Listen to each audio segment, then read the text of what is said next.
iSelect will now compare your bill and needs with hundreds of health insurance policies. Is that your bill? That bill's smaller than ours. Compare, select and save on health insurance with iSelect. Now, this song is a song that Lisa and I have been performing together for quite some time. I don't remember when I recorded this, but since I recorded it, Lisa and I have been performing. So there you are. It's a rather pretty little tune, and it's called Angels.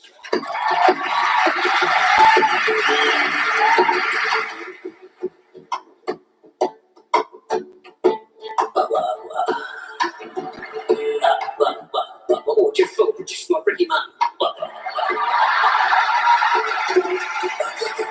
I'm sorry, I just turned into Rolf Harris. Hang on.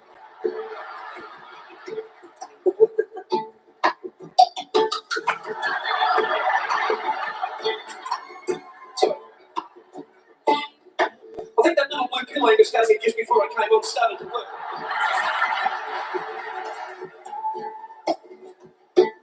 All the blood rushed to my nose here. Hey, Susan!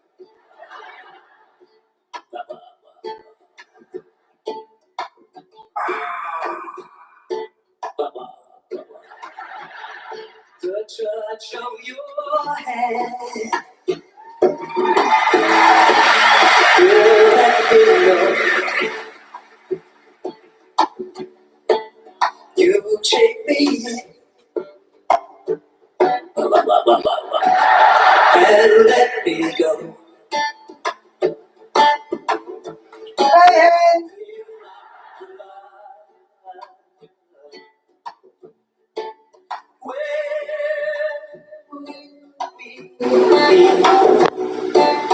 How is it done to intertwine so easily? Lifted up my angel, higher than the world, strong enough to live, no to love, secret, can't do the love. Lifted up my angel. Guys, I got talking to Tammy on the phone, so I forgot the Trump rally was on, so I missed it. I'll watch it though, because they do show it on YouTube. I bet he was funny. He's the funniest president, funniest politician I've ever seen. You understand, yet you never say how every land, oh, every land fade if not for love.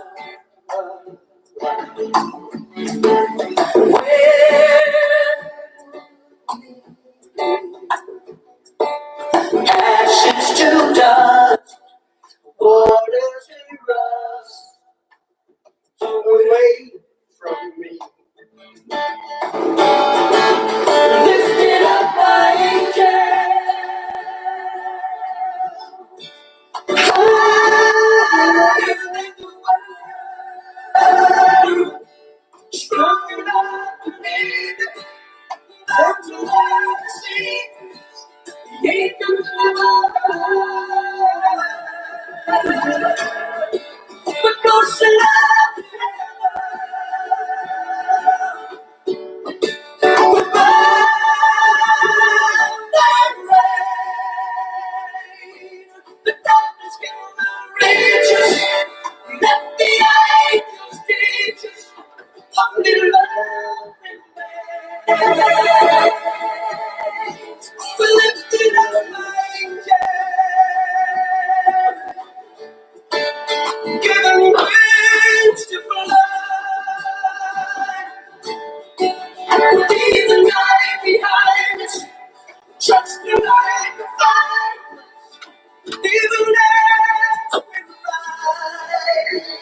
Higher than the world. Strong enough to live, love to love, receive. King of forever. We're lifted up by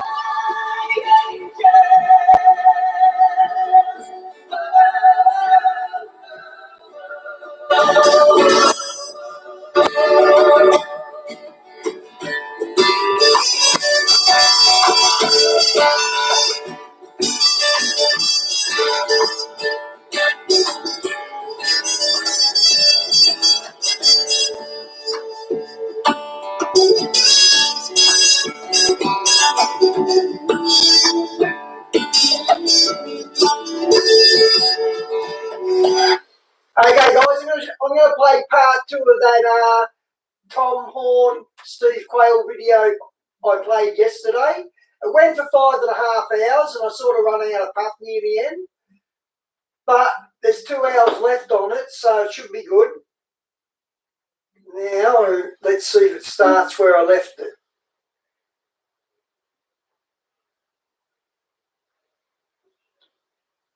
An interesting question. So on the cover Yes. of our book, there's Okay, I'll go back about 10 minutes so we can catch up on where we're up to. 5 minutes, that'll do. Well, I think too it was interesting because Hey, Dada! when I saw the picture of the lightning hitting the top of the basilica, I quoted Luke 10:17 through 19 verses 18. He said unto them, Jesus speaking to the disciples, I beheld Satan as lightning fall from heaven. But the next part of that, Chris, is interesting because with that designation of Satan falling from heaven like lightning, there's a promise there. Behold, I give unto you power to tread on serpents and scorpions and over all the power of the enemy, and nothing shall by any means hurt you. It's interesting, Tom. I don't know if you guys have ever seen this, but it dawned on me that the juxtaposition, or I would say the contrast between those two verses, is Satan falling like lightning from heaven, and then the promise of the Lord Jesus Christ to give unto his disciples, the people who believe in him, the power to tread on serpents and scorpions and over all the power of the enemy, and nothing shall by any means hurt you. Did you ever see that, Chris, in that context? That's a great promise. And, I think that Jesus did give us that power. That was the power to go out with the gospel and take back what the powers and principalities have laid claim on. And that's been going on ever since the first century. But I think that we're getting ready now to see a resurgence of supernaturalism. I think that was important, that sign. And, I don't doubt that the powers have their claws in deeply at the Vatican at this point. And, believers in Christ are protected, and he has given us that authority. And that's an awesome promise. Anyone that's in Christ can have security in that, and that no matter what the dreadful judgments that are coming, he has promised to carry us through them. But I guess Chris, I'm saying this, and Tom too, I want to ask you guys because, I've read that all. Hey, Zio! Welcome, bro! 40 years of walking, redeemed by the blood of the Lord Jesus Christ, but I've never put those two together, okay? The time of Satan's falling from lightning, because listen, I also would have said, guess who just showed up in the Vatican, okay? If he had been waiting for his time. But behold, I give unto you power to tread on serpents and scorpions and over all the power of the enemy, and nothing shall by any means hurt you. Again, not to belabor a point, but that's in specific reference to the verse before it. So here's what I'm trying to say. With the prophetic significance, Tom, that you just laid out, and that Chris has written in the introduction to your new book with the flying saucer over the Vatican and all of those issues that we're going to be dealing with, the point is, I think it's telling, because I think it's more of, if you will, a time signature or a time lock on the whole revelation which God gave to you guys on, obviously, that Benedict was going to resign, but also the next step of the way is what they're getting to. And Tom, I really want you to just, if you wouldn't mind, because we've got 2 more hours after this, but I want you to detail what some of the astronomers and the theologians have told you of who they are expecting to be the alien savior. Yeah, and this is something that Chris can speak to too. The bottom line is, in the beginning, Chris and I were both scratching our head. I mean, why the Vatican has taken a very carefully designed, a deliberate course over the last few years. And now I'm talking about among their astronomers and theologians. This is a great mystery, but it implies knowledge on their part of facts that are hidden to most of the world, that we believe hold far-reaching and historic implications. It actually illustrates how Rome is either wittingly or unwittingly setting itself up to become the agent of mass end-times deception regarding salvation from above. And from a very practical or psychological point of view, that's because throughout history, there's one thing we've learned about people. There exists a very clear pattern wherein man's psychological need of a savior is displayed during times of distress, right? A time like today, when people start looking skyward for divine intervention. A lot of academics have written about this. There's a professor of systematic theology at the Pacific Lutheran Theological Seminary by the name of Ted Peters, and he wrote that with the constant threat of thermonuclear destruction in the post-World War II era leaving our planet in a state of insecurity and anxiety, no wonder many have begun to hope for a Messiah to save us. And then he goes on to talk about how the holiness of the sky and the need for a salvation converge and blend whenever the powerful UFO zooms up and we say, could this be the arrival of our celestial Savior? Well, we asked Brother Guy Consul Magno, who gave us 5 different interactions from his office there in Rome. He is the lead astronomer in Rome for the Vatican, who oversees the Pope's collection of meteorites. But he also is an astronomer, and in fact, for that matter, he comes to Mount Graham, where we were, and also uses the facilities there and also at the University of Arizona. But when we asked him about that, he assured us that if highly advanced ET saviors from outer space touch down on planet Earth soon, as some of them believe they're going to, it's not going to mean what Catholics believe in Rome, but rather that Catholics are going to find out that everything is truer in ways they couldn't even yet have imagined. Now, that's almost kind of like the starting point. That sounds astonishing, but man, it's nothing compared to where we go from there into this gigantic setup where you've got what? All the people in the world. Steve, you just wrote a book. I just saw the confidential cover that I can't share or tell anybody about for this fantastic book that you've just written. And part of it, you've got, well, I can't even say what you've got a picture of, but you're talking about some of the Indian history and the giants. And in that study, I'm sure that you're fully aware with the Hopi and their thought that, during a time of great distress on the earth, a blue star is going to appear in the heavens and it's going to herald the time of the arrival of a messianic figure. Well, where the Hopi see this blue star, the Vatican astronomers see space brothers en route now to guide us into the light. And one would hope that evangelical Christians would understand that the Antichrist is going to initially assume the role of a fabricated end times Messiah who mimics the return of Christ, and that his false second coming is discussed in the New Testament as being attended by, quote, heavenly signs and lying wonders, 2 Thessalonians, right? And so the question is whether those wonders that are going to be presented soon, what are those wonders?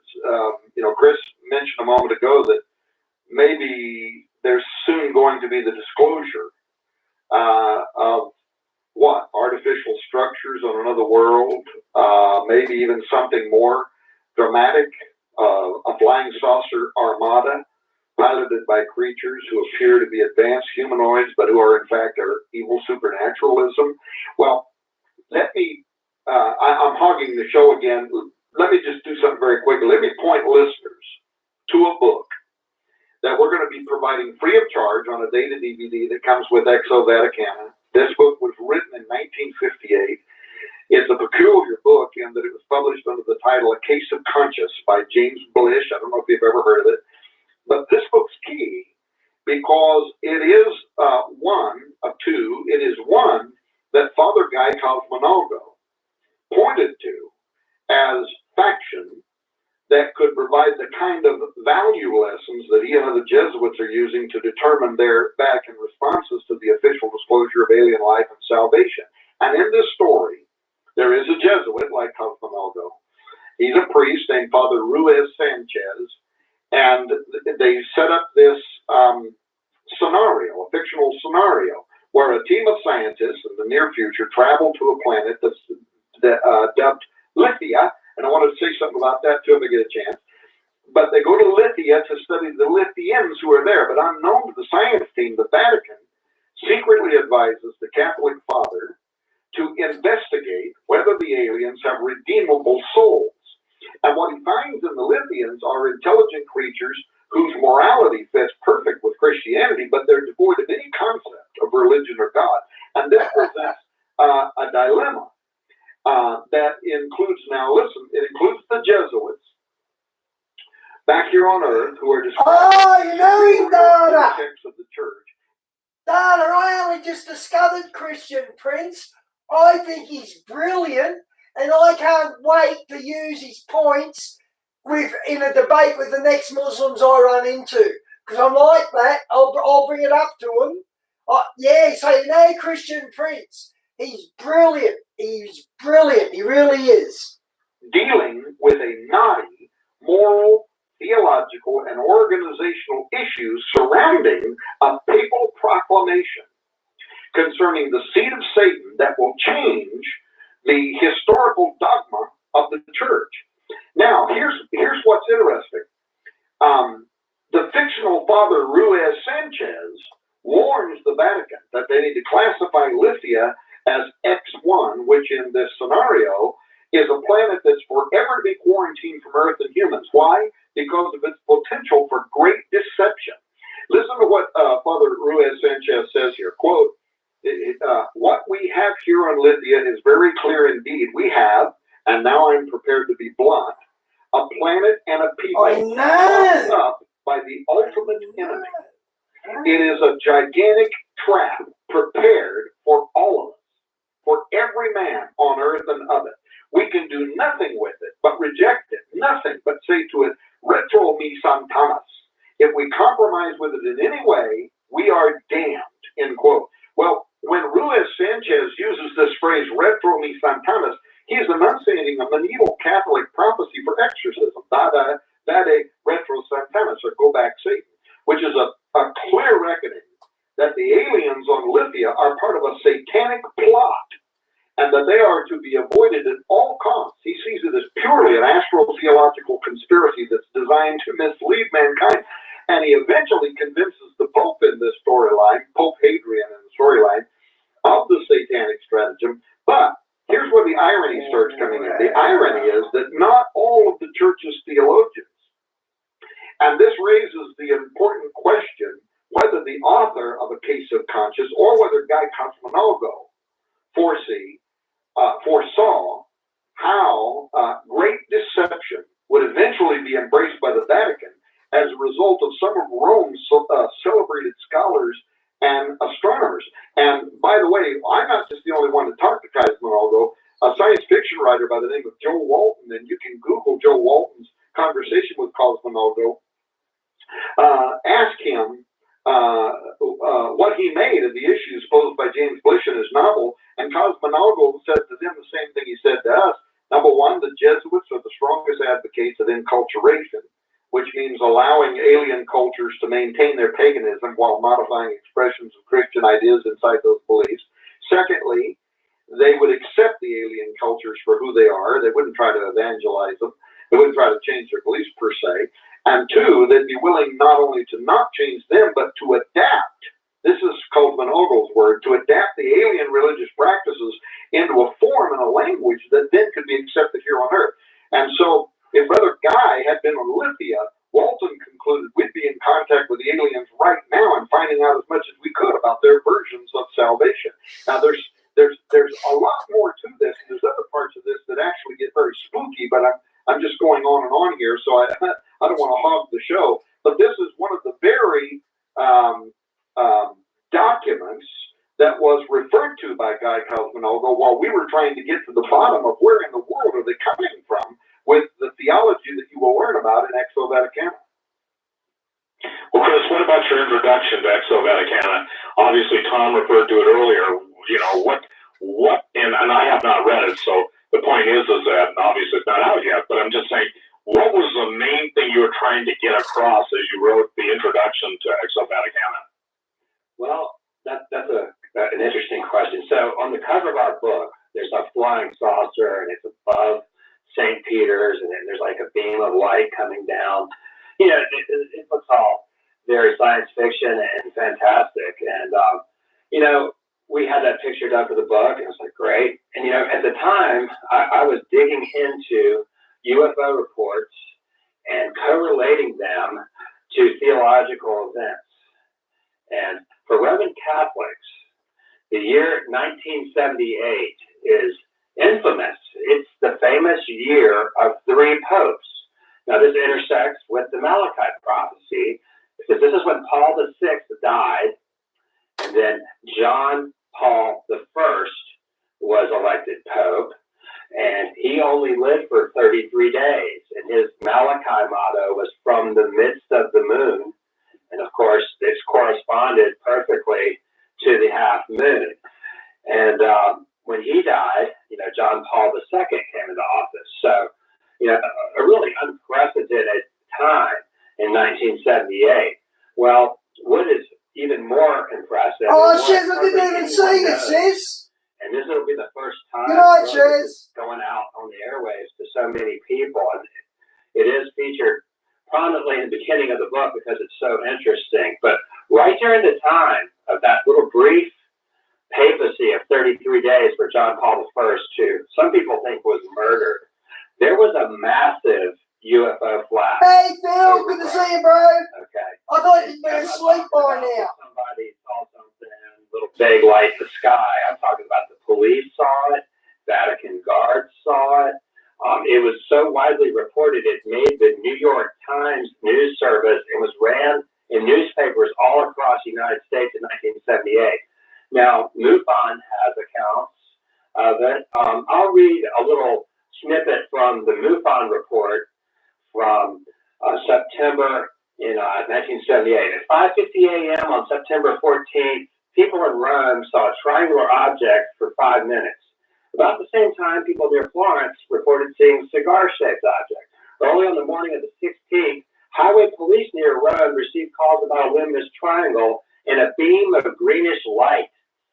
So we had these early morning triangular crafts. Yeah, I knew it was late for you, Phil. Report about police, Vatican guard, airline workers. I document and footnote where you can find all these reports.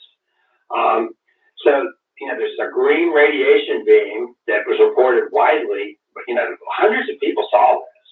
Now, and then 2 weeks later, Pope John Paul I mysteriously died on September 28th, 1978. So it's just right in the middle of his brief papacy, this huge UFO flap happens. So just on October 16th, 1978, just a few weeks later, the College of Cardinals elects the labor of the sun, John Paul II, to the Pope. Now, of course, he was born on a solar eclipse, and so the labor of the sun really fit him really well. We have another precise match with the Malachi prophecy, but the UFOs really got even more invasive at this time.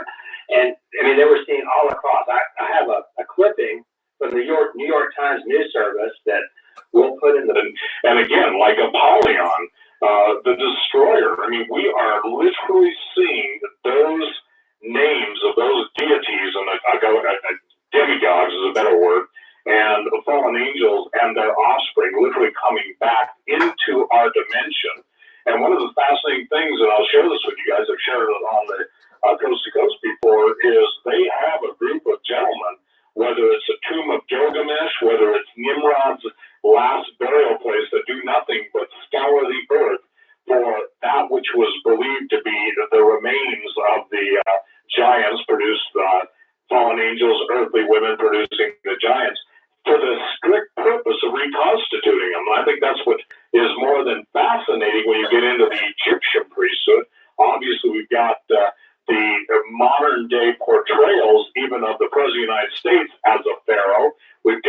rebuilding of the temple. We've got the issues that are before us, but it all basically is just like it was in the beginning.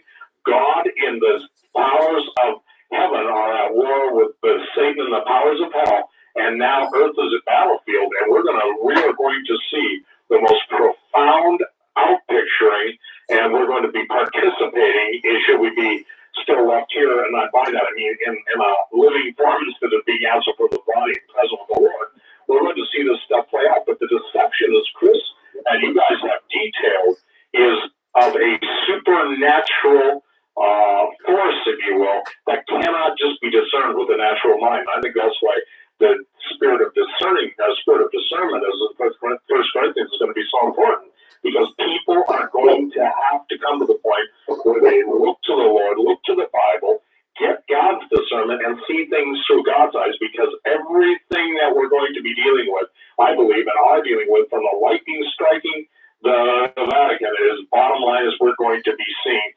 nothing but illusions and delusions, and we're going to see lying signs and wonders to take the hearts of the people who still believe in the living God, to try and take them away from the living God. And that's the bottom line of what they're trying to do. Folks, this is a good point to stop right now for a break for the AM stations that are picking us up, as well as the FM stations. Ladies and gentlemen, you're listening to a very historic broadcast. And certainly we're humbled to be a part of or provide the forum for three of the most well-versed gentlemen you can possibly have on the topic at hand. Mr. Steve Quayle from stevequayle.com, Tom Horn and Chris Putnam, authors of Petros Romanus, and of course, their upcoming book, Exo Vaticana. You're listening to the Hagman and the Hagman Report. We're going to be back in about 3 minutes. Stay with us. Oh, and by the way, I want to tell you that you're getting about 6.5 hours of normal broadcasting with this broadcast tonight. So, fantastic, folks. This hour is brought to you by Grandland Firearms. That's GrandlandFirearms.com.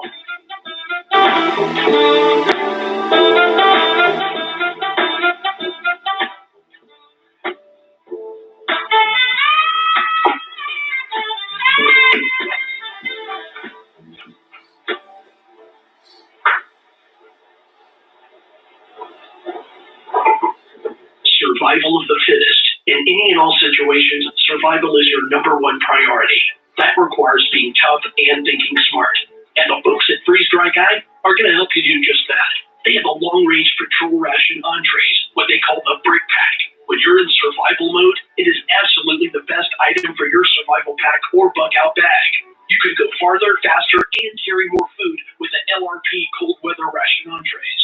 Not only do these long-lasting, durable entrees help sustain you or your family through the harshest environment or situation, they are by far the most delicious of their kind. No contest. With a variety of tasty entrees, you can't beat the LRP Brick Packs. Let Freeze Dry Guy help you in your survival situations. Go to freezedryguy.com. That's freezedryguy.com, or call 866-404-3663. That's 866-404-FOOD.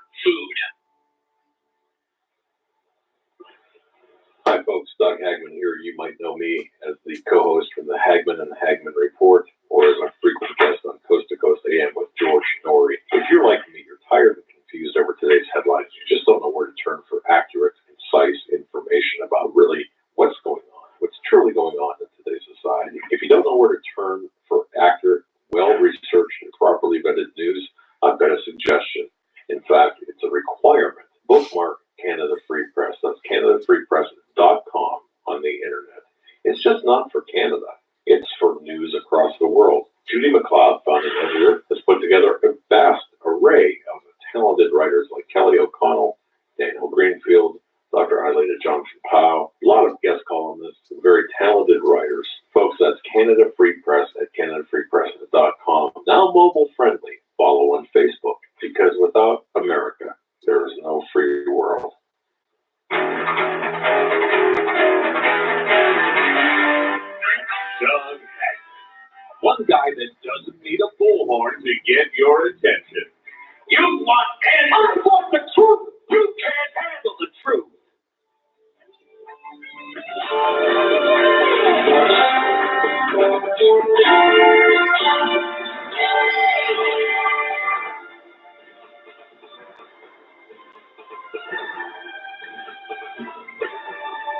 Hey,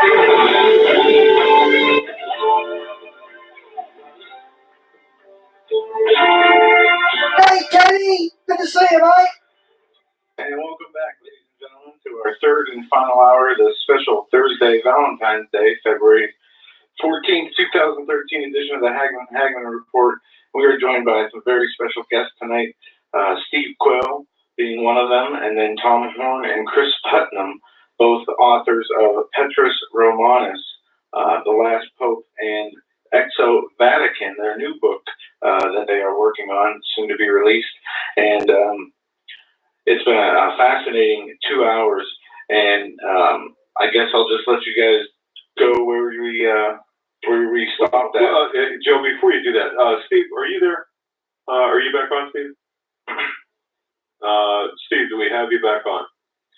Let's see. He's on. Might be away from the. All right. When he comes back on, and gentlemen, I hope hopefully you don't mind. I've got to ask him about his book, Aliens and Fallen Angels, because a lot of what I'm hearing, I read, I believe, in his book, Aliens and Fallen Angels. And it seems like, Steve, are you back? Okay. Do we have Chris and Tom back? I'm here. I'm here. All right. And I want to say this, too, ladies and gentlemen.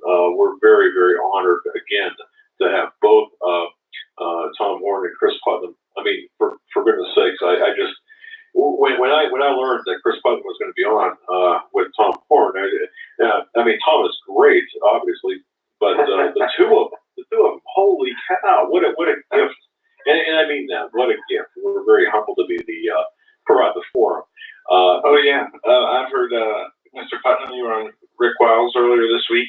I got a chance to listen to that show, and I've heard you guys on several other shows, and fantastic job you guys do. And a lot of people really are interested in what you have to say, and they were interested before, and with the events we saw last week, they're very interested now, and there's a lot more of them. And Mr. Putnam, I got to tell you, you got me through a very rough night the other night as I listened to you on Coast to Coast with George Norrie. I got to tell you, it was fascinating. I just you did such a great job, and I want to Thank you very much. You know, it's been both of you. And by the way, folks, I've got the book Petrus Romanus right in my hot little hand right here. What a fantastic book! I've got the DVD that came with it as well. Tremendous documents of that. So I just want to say, you know, if you folks, grab this book, grab the package. What a great! Well, I'm not hawking books. It's just a fantastic book. It's got a lot of information. I have a question real quick for the beginning of the third hour for either Mr. Horn or Mr. Putnam. The prophecies of St. Malachi. And I've known about these for a while. My father and me have talked about them many times in the past. Have you guys done any research into the authenticity of the prophecies? Some people have different opinions that maybe it was added afterwards or it isn't as it seems. Well, I think 1595, I think, is we could verify it, authenticated beyond that, right?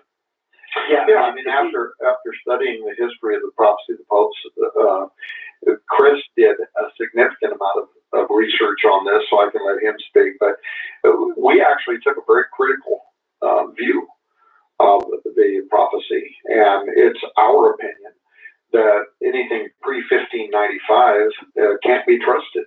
That there was obvious attempts at forgery. There was, we know that there was in 1590 an attempt to promote a cardinal by the name of Simon Selly to the College of the Cardinals, and that the original document was altered to try to convince the electors that he was named as the individual who should be elected. But this really goes to the deeper argument that after it was published in 1595, we now have the document. Why does it continue to be astonishingly accurate in its fulfillment? And why would it have been altered to try to convince the College of Cardinals if they didn't put any stock in it in the first place? And this actually kind of goes against some of the media out there right now that are arguing and that are saying, well, you know, there's some Catholics that put stock in it, but officially the Vatican don't, you know, they don't really put a lot of stock in it. Actually, the behavior of the Vatican is antithetical to that argument in that history proves that in fact they did Bright stock in it, Ministries. and that the College of Cardinals had been using it. And by the way, I should say, Loading problems, hang on. I know why it does that, because I just loaded something on the iPod.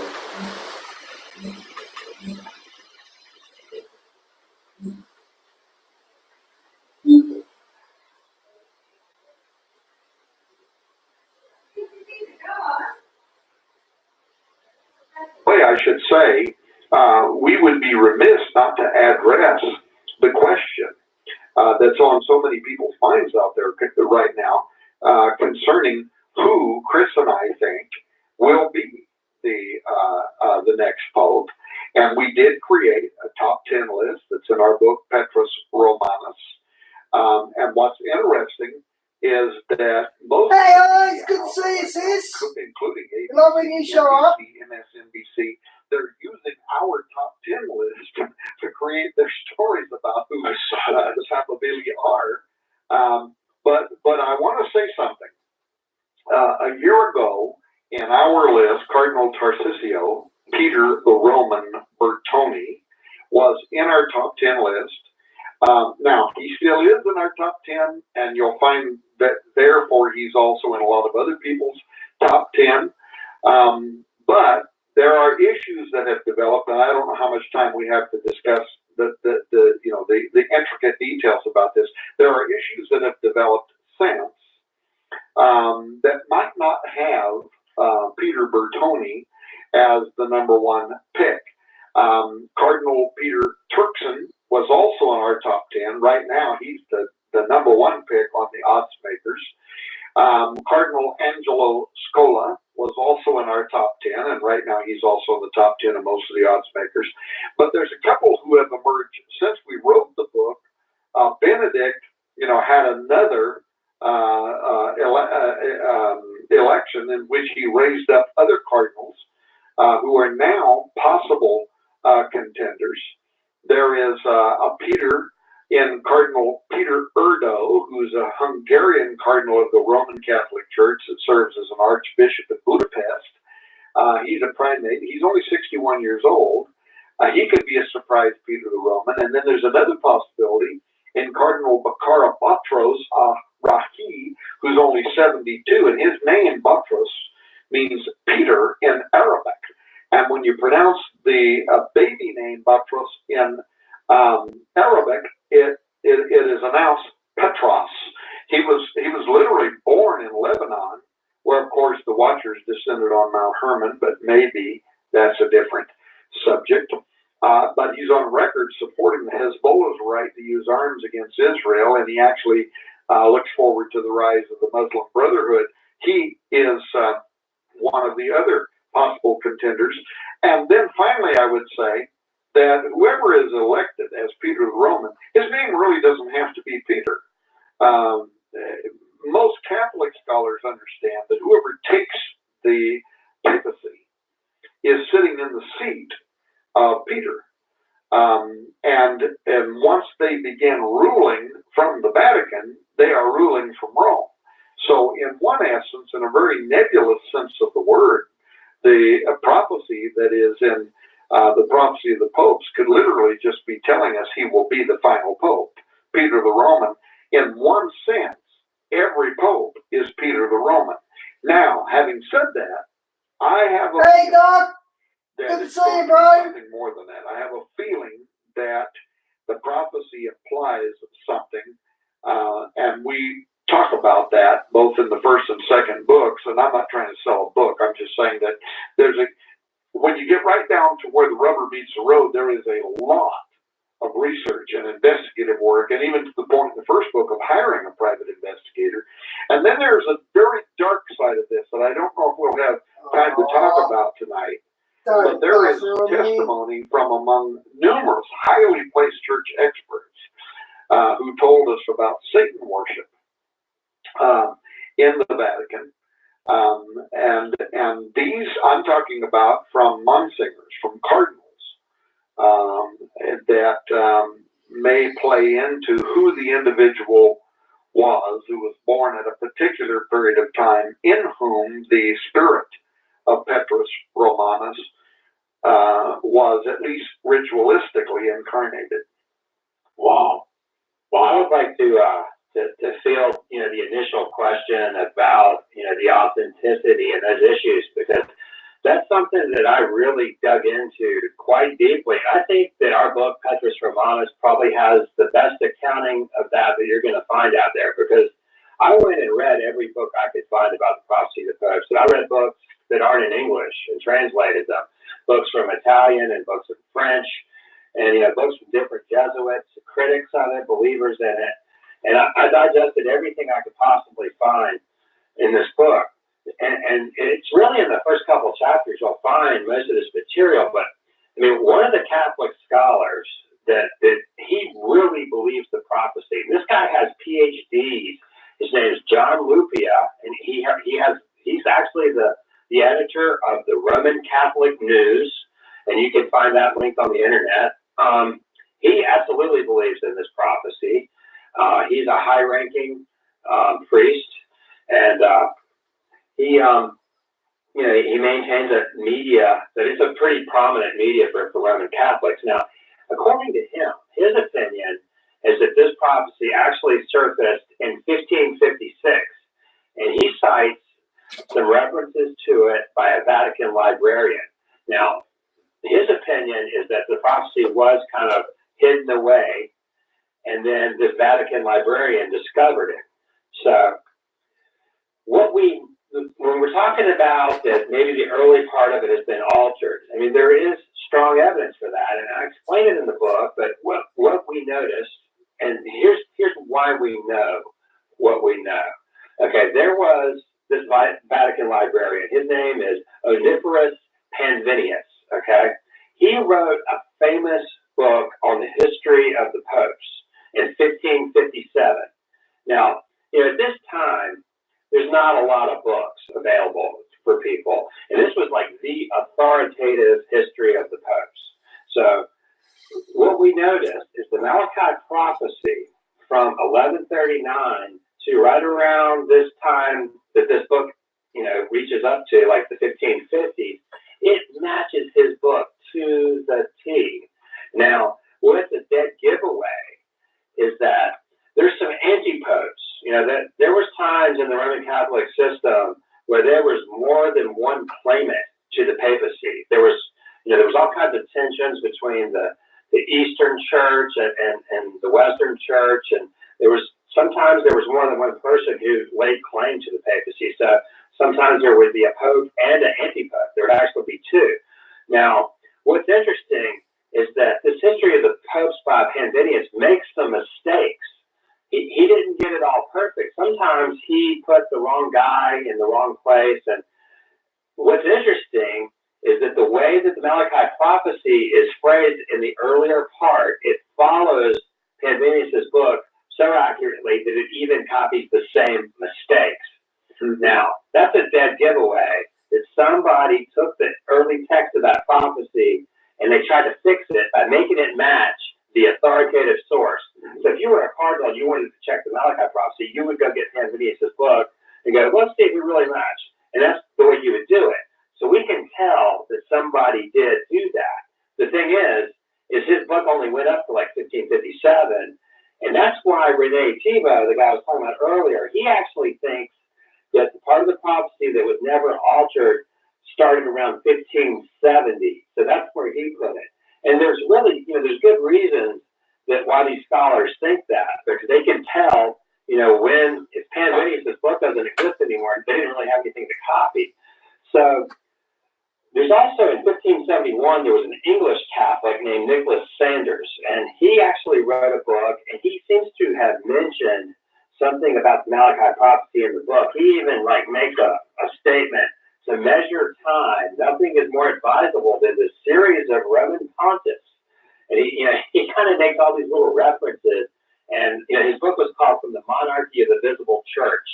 And it's an Irish book, but a lot of people think that he mentioned that text. So it was around before 1595 that we could see it. And most people think that probably this Vatican librarian was the one that matched it up to his book, and they used it for some kind of propaganda to try to get somebody elected pope. But see, what they did is they altered a document of 112, and they didn't have any reason to alter the ones way into the future. So that's why what we see in the future actually is more prophetic and more supernatural than the earlier part. Okay, that's a great explanation. Thank you for that, because, and you do go into that very well into your book, Petrus Romanus.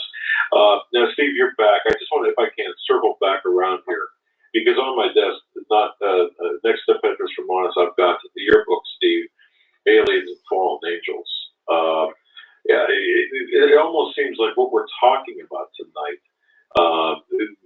There could be like, well, I mean, this is all connected. Steve, what you wrote and what Mr. Horner, Mr. Potter wrote are tied at the hip, so to speak. Wouldn't you agree with that, or? Well, yeah, and Doug, it's kind of interesting. By the way, Chris and Tom, if we had to put our mutual efforts together, we should call it the University of Antiquity, or UNIVANT for short, and give the people that like acronyms something to, mull over, especially our critics. Just a little something I threw in.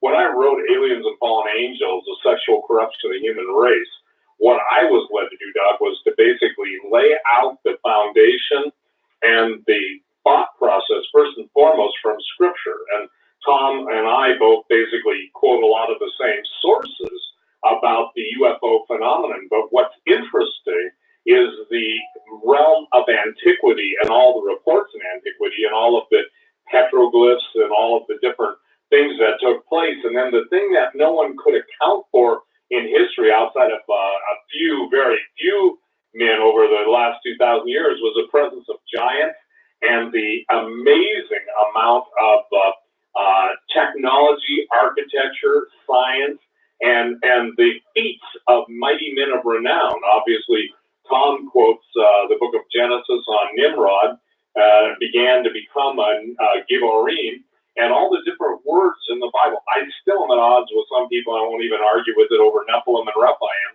But the fact is that what we're talking about is the sexual corruption of the human race. That's the purpose of what the fallen angels had to do, because God made mankind so incredibly wonderful, such a reflection of Him. And He wanted something that was so unique, even in heaven and all creation throughout the universe, that wonderful representation of someone made in His image and likeness. The Scripture says that obviously the angels, He maketh His angels ministers of fire. But the point I'm trying to make is in my book, Aliens and Fallen Angels, which, by the way, of all the things I've written to date, I believe that one's been more responsible for winning scientists and skeptics, agnostics to the Lord. Because one thing, Tom can say amen to this, you don't hear this stuff at the Assembly of God summer camps, and you don't hear this stuff at the Lutheran Seminary and Dallas Theological Seminary and Fuller Seminary, and all the different seminaries don't teach this stuff. So there's a hunger, there's a reason why I would say that when people listen to, I'm going to answer your question real quickly, Doug, when people listen to me or Tom or Chris on Coast to Coast, you'd be surprised how many of those people are no longer in churches, but they're believers and they're hungry for the truth. And so the thing is that when I wrote Aliens and Fallen Angels, that was kind of my springboard into bringing people into the understanding that we're not talking about a 20th century phenomenon. We're talking about Genesis 3:15. We're talking about what the ancient Vedic text, the Indian from India, Sanskrit writings, and as I'm doing right now, just to bring everybody up to speed, as I'm talking to Native Americans across the country, the reports of big feet, Bigfoot, I guess you'd call them big feet in plural, Sasquatches. The point is that their portals are opening, gates are opening.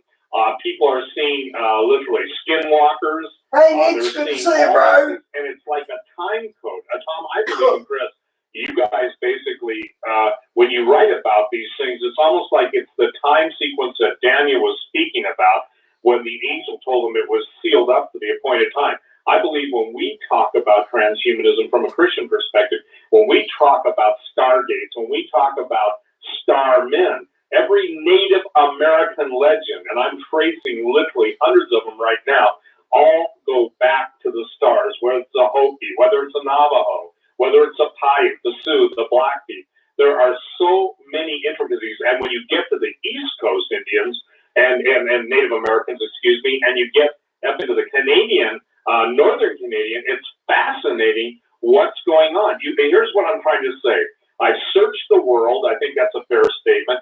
I've basically cataloged, and there's some stuff I haven't found yet because I've only been doing this for 40 years. It'll probably take another, so many years before the Lord shows me what to go next. But where I'm being led is the same place, Chris. I don't know if you heard the time that Tom and I were on last time, but I'm being led to the same point that Tom and Chris were when they went to basically see the Vatican telescope in Arizona. It's not just Arizona, but the desert Southwest. I put up photographs of the Grand Canyon.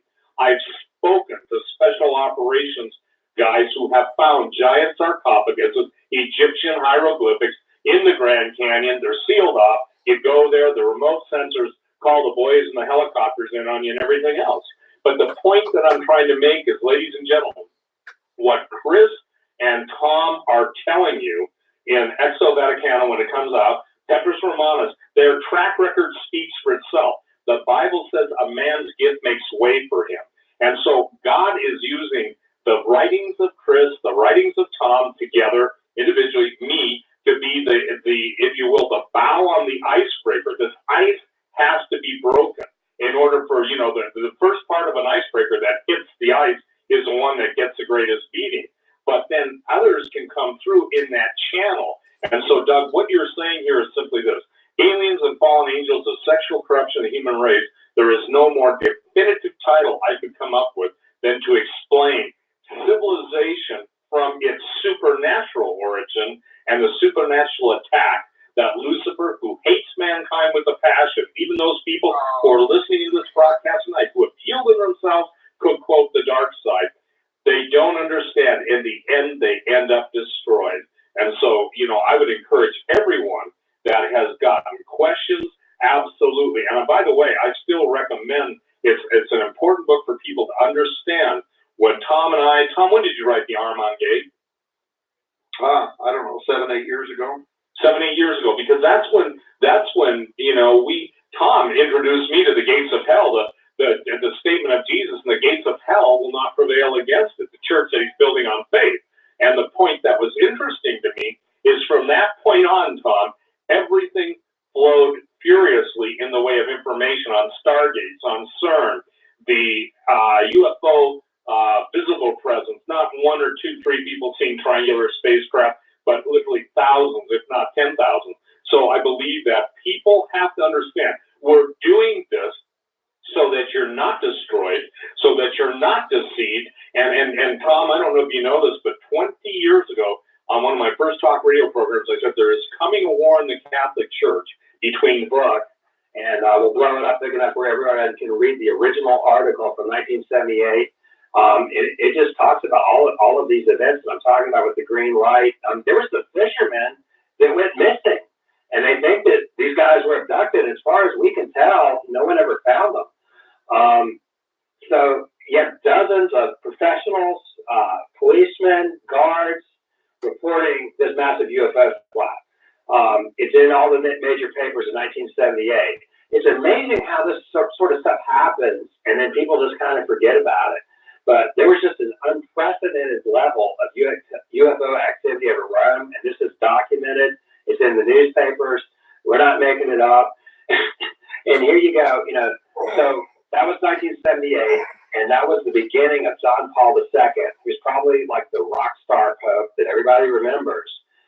So he has a pretty long papacy, and he makes it till April 2nd, 2005. And in 2005, and some of you probably remember this because Tom ran the articles on Raiders News, but when John Paul II died, there was another UFO sighting above the Vatican. And this time, it was caught on camera. It even was shown on American television. And it's hard. We tried to contact a television station that ran it to get the original video, and they don't keep archives back that far. But we did get a screen capture of the original broadcast on Wish TV, and we put that in the book as well. That was on April 9th, 2005 at 6 a.m. There's a photograph of what looks like a flying saucer over the Vatican, right as John Paul died and was laying in the Vatican getting prepared for the final mass. So that an Indianapolis news channel ran that story. So, this is a pattern of events, and we found more connections between UFOs and the Vatican, but that is very suggestive, to say the least. Hold that, Chris. I think we're going to take a break. Are we not, Doug? Yes, sir, we are. Folks, you're listening to the Hagman and Hagman Report on a very special Thursday edition. Our guest, Steve Quayle, stevequayle.com, co-authors Tom Horn and Chris Putnam. And their website is, of course, RaidersNewsUpdate.com. We'll be back in about 3.5 minutes. Stay with us. Hi, folks. Doug Hagman here. You might know me as the co-host from the Hagman and Hagman Report, or as a frequent guest on Coast to Coast AM with George Norrie. If you're like me, you're tired and confused over today's headlines. You just don't know where to turn for accurate, concise information. Hey, Eddie. Really, Good to see you, sis. what's truly going on in today's society. If you don't know where to turn for accurate, well-researched, and properly vetted news, I've got a suggestion. In fact, it's a requirement. Bookmark Canada Free Press. That's CanadaFreePress.com on the internet. It's just not for Canada.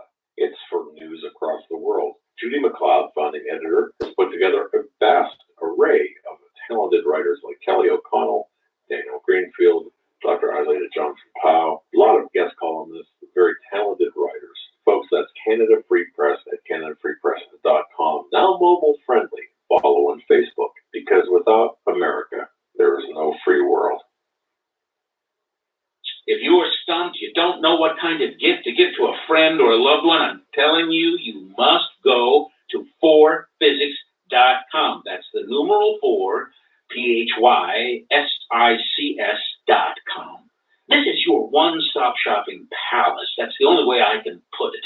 I could spend easily an hour on this website. Innovative, fun, educational. There are games, books, weather instruments, unique time-telling devices, jewelry, optical devices, laboratory equipment. Let me give you an example. We all know we can tell time. With a sundial, you've seen those advertised. Did you know that you could tell time by the stars?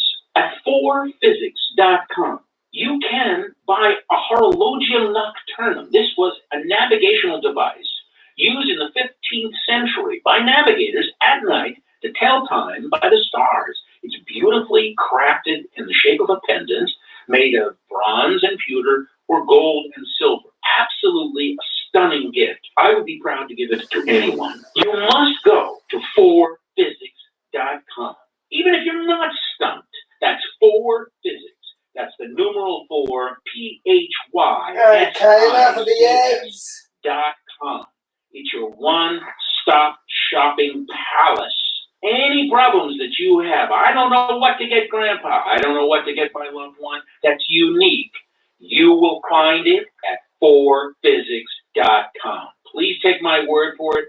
Go to the website, but give yourself a lot of time because you're not going to want to leave. 4physics.com. You better wake up fast and listen to this, America. The Obama campaign has launched attack squads disguised as truth teams dedicated to intimidating and silencing all political dissent carried over the internet that criticizes the Marxist Obama. Truth squads specifically focused on covering up Obama's endless trail of lies, corruption, and subversion, and using the Gestapo power of our own government to police and censor the internet and shut down websites that dare to carry the real truth about Obama's Marxist coup.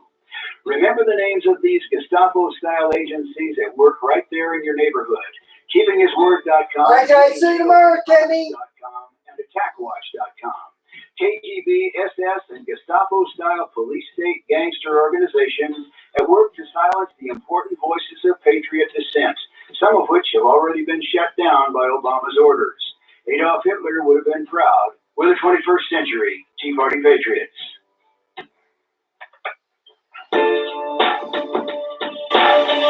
Hold on to your seat. The Hagman and Hagman flight is now taking off. Doug and Joe Hagman have cleared the runway of TSA agents, jihadists, political crackpots, and global elitists Now get ready for some real news. Here they are, Doug and Joe Hagman.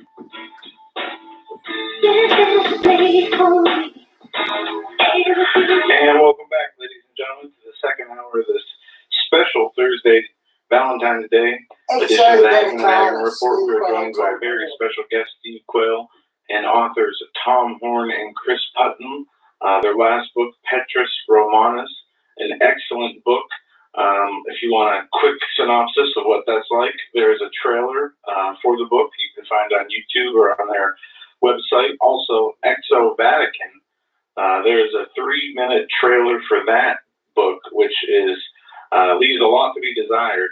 And I want to welcome you gentlemen back and thank you for being on. We got through a lot in the first hour, and I just want to ask one question as we get into the second hour. Maybe this is where we're going, but we have the Pope stepping down at the end of February. We have Obama to make his first visit to Israel in March. Now, what do you guys see coming from this? Is this prophetic, the way that this has been set up, or do you think this has been planned, or a combination of both? Yeah, a combination of both. I mean, Chris can weigh in here. Look, here's what's going to happen, and we can talk more about the actual process and even who our top choices will be for Petrus Romanus, which would be appropriate given the fact that we are now looking at the election of the final pope on the prophecy of the popes. Here's what people can expect. The College of Cardinals, they're going to assemble. They're going to elect a new pope in conclave, which is the process of sequestering the voting members of the college in Vatican City so that they don't have contact with the outside world. There's a whole process, that whole set of rules. You know, there can only be so many electors. Supposedly, there's not supposed to be more than 120. I don't know how flexible they are on the rules because the college right now is, I think, close to 200 cardinals, 195, something like that. Any cardinal that turns 80 before the day of the papacy is vacated is not supposed to be eligible to vote. There's a 2/3 + 1 majority rule. There's ballots. I mean, so it's a whole process.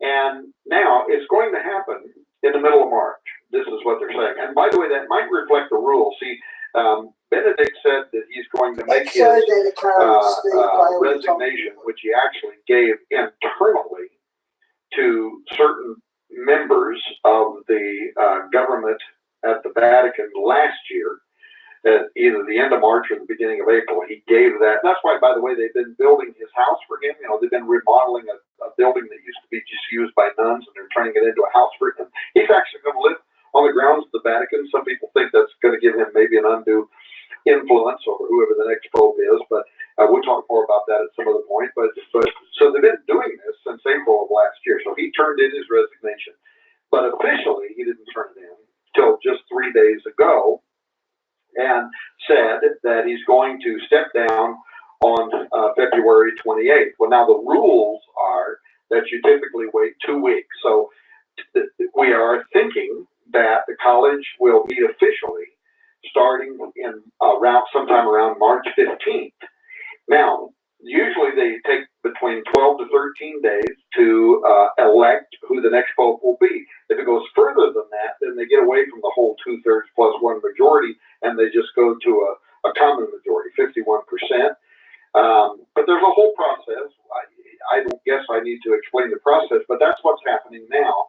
And we expect that before Easter, before the end of March, we're going to have the new pope, and he will be the last one on a 900-year-old medieval prophecy. You know, I'd like to chime in on the Israel question. One of the things that we talked about last year, biblical prophecy plays out in Jerusalem. It's centered on Israel, and Tom and I both share a similar theological commitment to Israel being significant, in the end times, that God is going to turn his attention back to that nation in a way just to fulfill his promises. It's not because, they're any better than anyone else or anything like that. It's just because he said he would. And, so we expect that the city of Jerusalem is going to be ground zero for the end times in a lot of ways. Now, what's really interesting about that, so anybody that is a major player in end time prophecy is going to want to have a presence in the holy city of Jerusalem. And it's indisputable that the Vatican has always wanted to have sovereignty over the holy city of Jerusalem. That's what the Crusades were about. There are a lot of Catholic churches in Jerusalem, and they've never really had the properties that they want. Now, something historic that we talked about in our book last year, that was still in the process of negotiating, nobody knew which way it was going to go, was announced at the beginning of February that the Vatican got sovereignty over what they call the Hall of the Last Supper on Mount Zion in Jerusalem. So that is another thing that we were talking about last year that has come to pass. So the Pope literally has a seat on Mount Zion now. And that's obviously very significant from a prophetic point of view.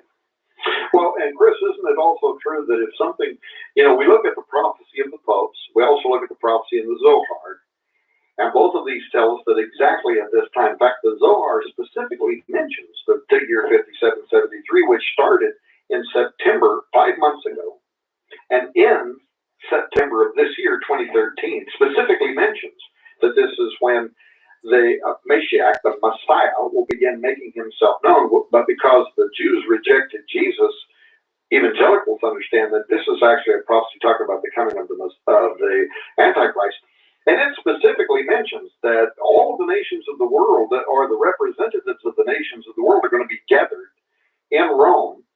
And this could only be talking about a conclave. I can't imagine any other reason why representatives from all of the nations of the world would be in the city of Rome. It sounds very much like a conclave, but it says that then Rome will be destroyed. Okay, I've got one lined up by Steve Quayle and Tom Horn as well, but this one's a different subject. This is about, about CERN opening the gates of hell. This is about CERN. Different subject completely, same guys. Come on. Things are coming out of the earth. It's tormenting rebellious mankind. But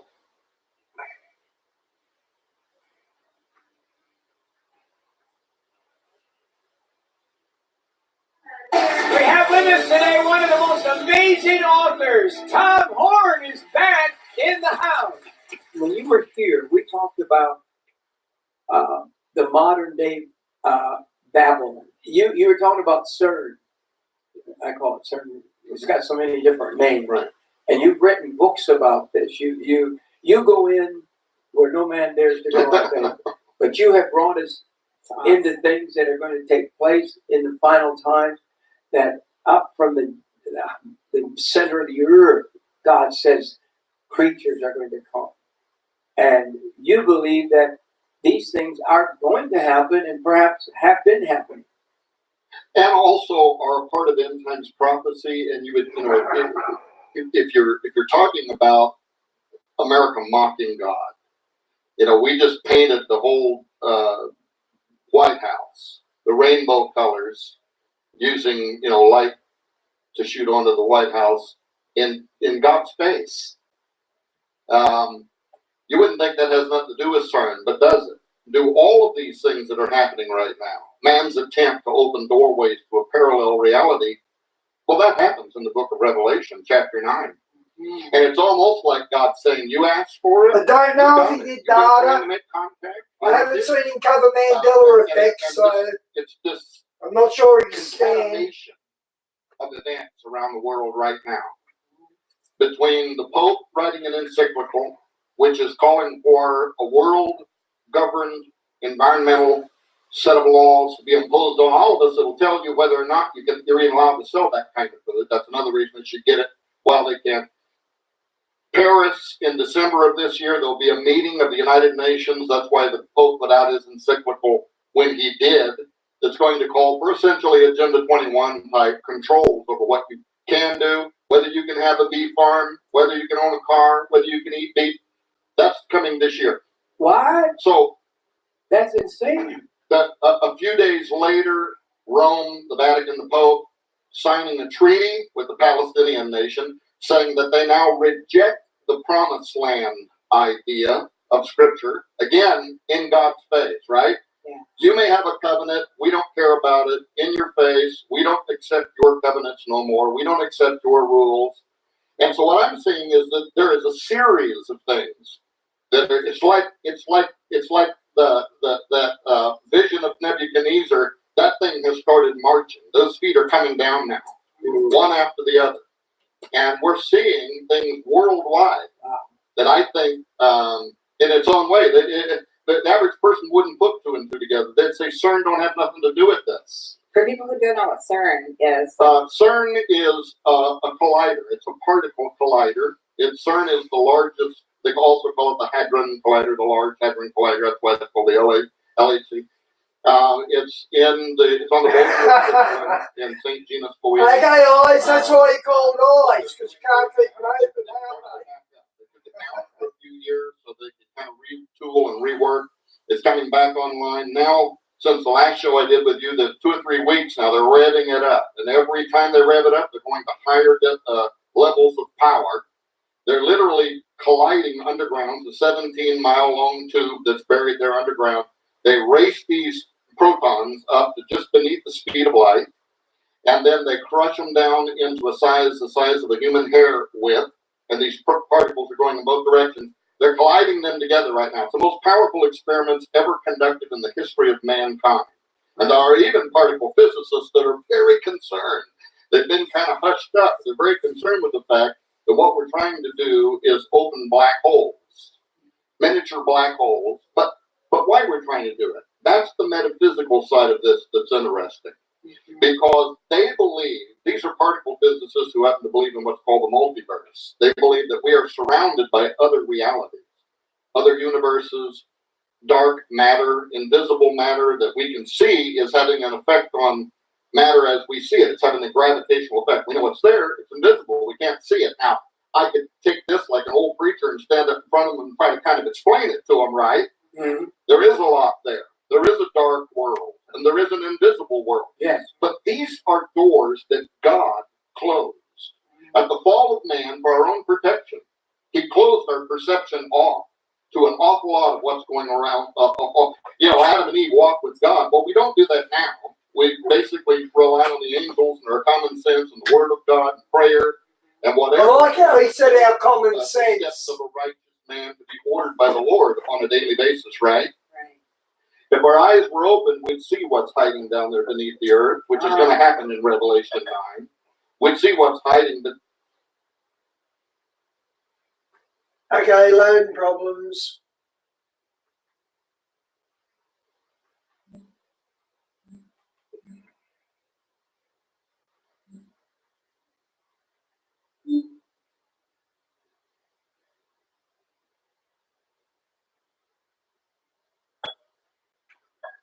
What's hiding beneath the Euphrates River, where the Islamic nation believes their Messiah is hiding beneath a gateway in the earth, and they're trying to get him out of there.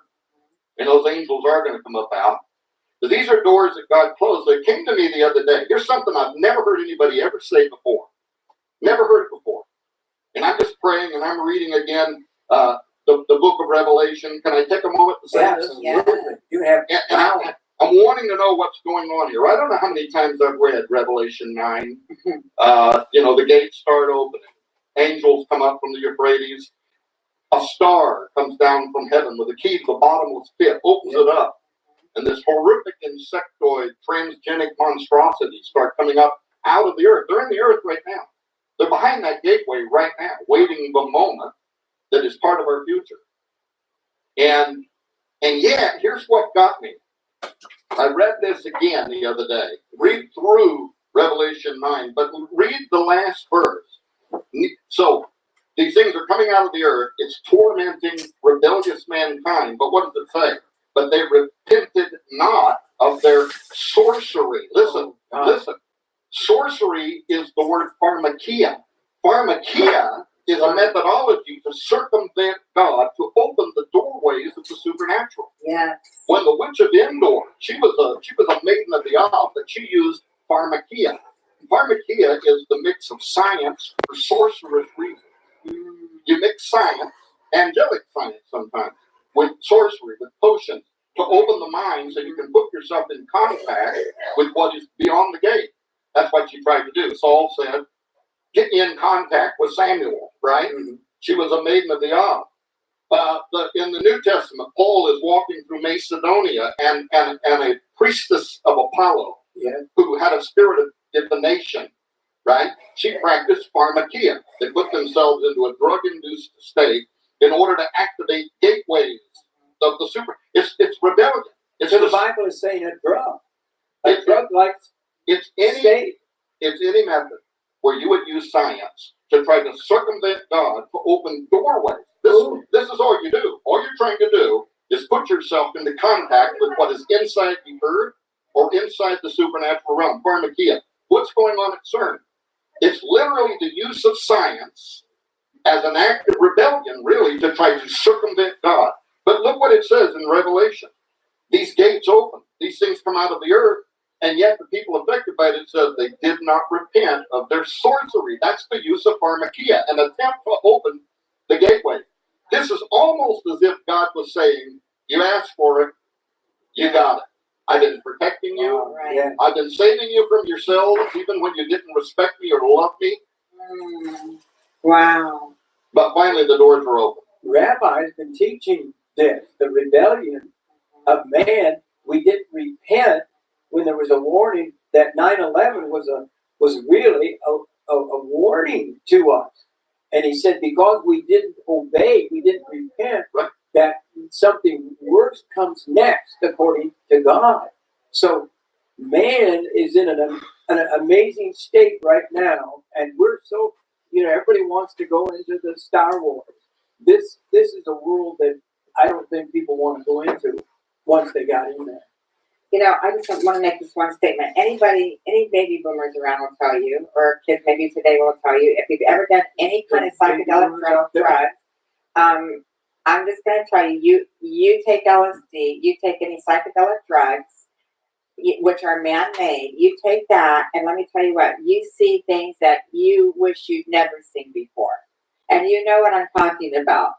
Those of you, I know, because I lived that life for many years. And I'm going to tell you, there are things that you see. You really know how real the supernatural realm is and how it does open your mind up to absolutely horrific things. And that's where we are right now. Only scientists are wanting to move into that dimension. Well, and they're talking about it openly. If people think that I'm exaggerating about what's going on with CERN, just go read their own headlines. Yeah. Their own director, Sergio Bertolucci, has told exactly what we're trying to do. He said, we're trying to open a doorway. And he says something may come through that doorway into this reality. Oh my. Or he said, maybe we'll send something through to the other side. By the way, I got to blame you for kind of putting us on this trail for the last 3 years, because we wrote that first book, yes. Petrus Romanus. You had us come on. The world found out about it through your enormous audience. But it was You created a lot of work for me.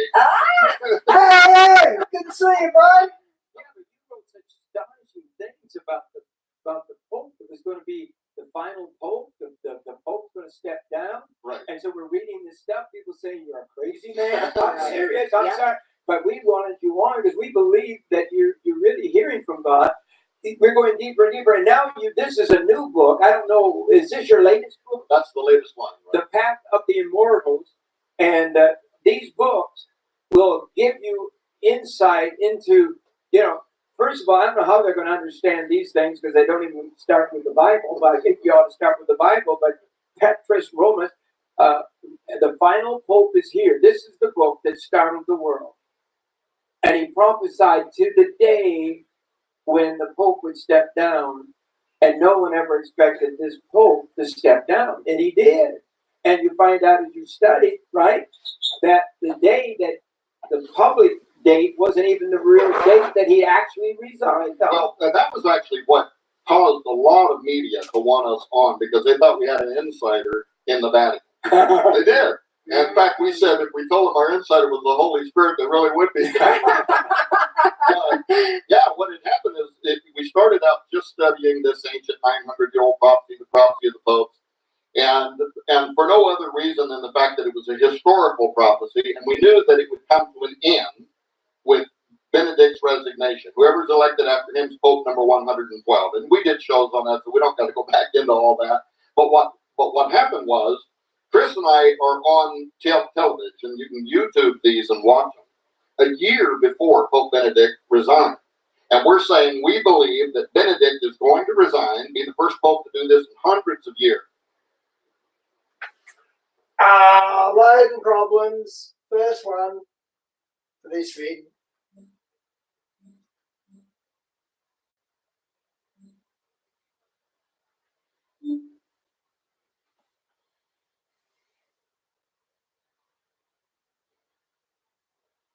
Years, and we believe it's going to happen in April of 2012. You got to read the whole book to understand how we calculated all of that. We said we believed it, right? That's when people were saying these guys are crazy. We had some Catholic scholars that were emailing us saying, "Look, popes don't resign; they die in office. This doesn't happen, such rare century, not going to happen." Well, then he did resign. But here's the interesting thing: he waited till the beginning of 2013 to make it public knowledge. So we thought we had missed the date, right?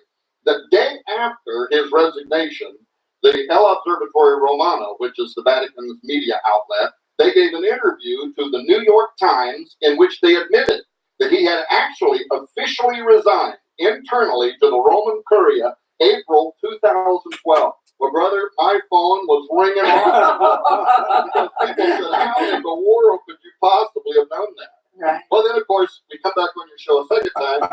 And there it was, already written ahead of time. Right. So nobody could deny it. Right. It was already in print. Right. But when we were on talk shows where people could call in, more and more, here's the thing people were asking. This is what led to the second book, Exo Vaticana. They were saying, yeah, but what do you make of the Vatican out there now, talking so much about aliens and saying that it's more likely than not that there is advanced extraterrestrial life. And furthermore, that because these would be part of God's creation, they would be our space brothers. And so they believe we're going to be in contact with them at some point.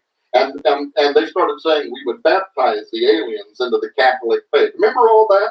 Jose Funes was out there, Guy Consul Magno. Consul Magno's on an international tour right now. Right now, he's in the United States right now going to our top universities, and guess what the name of this lecture is? Would you baptize an alien?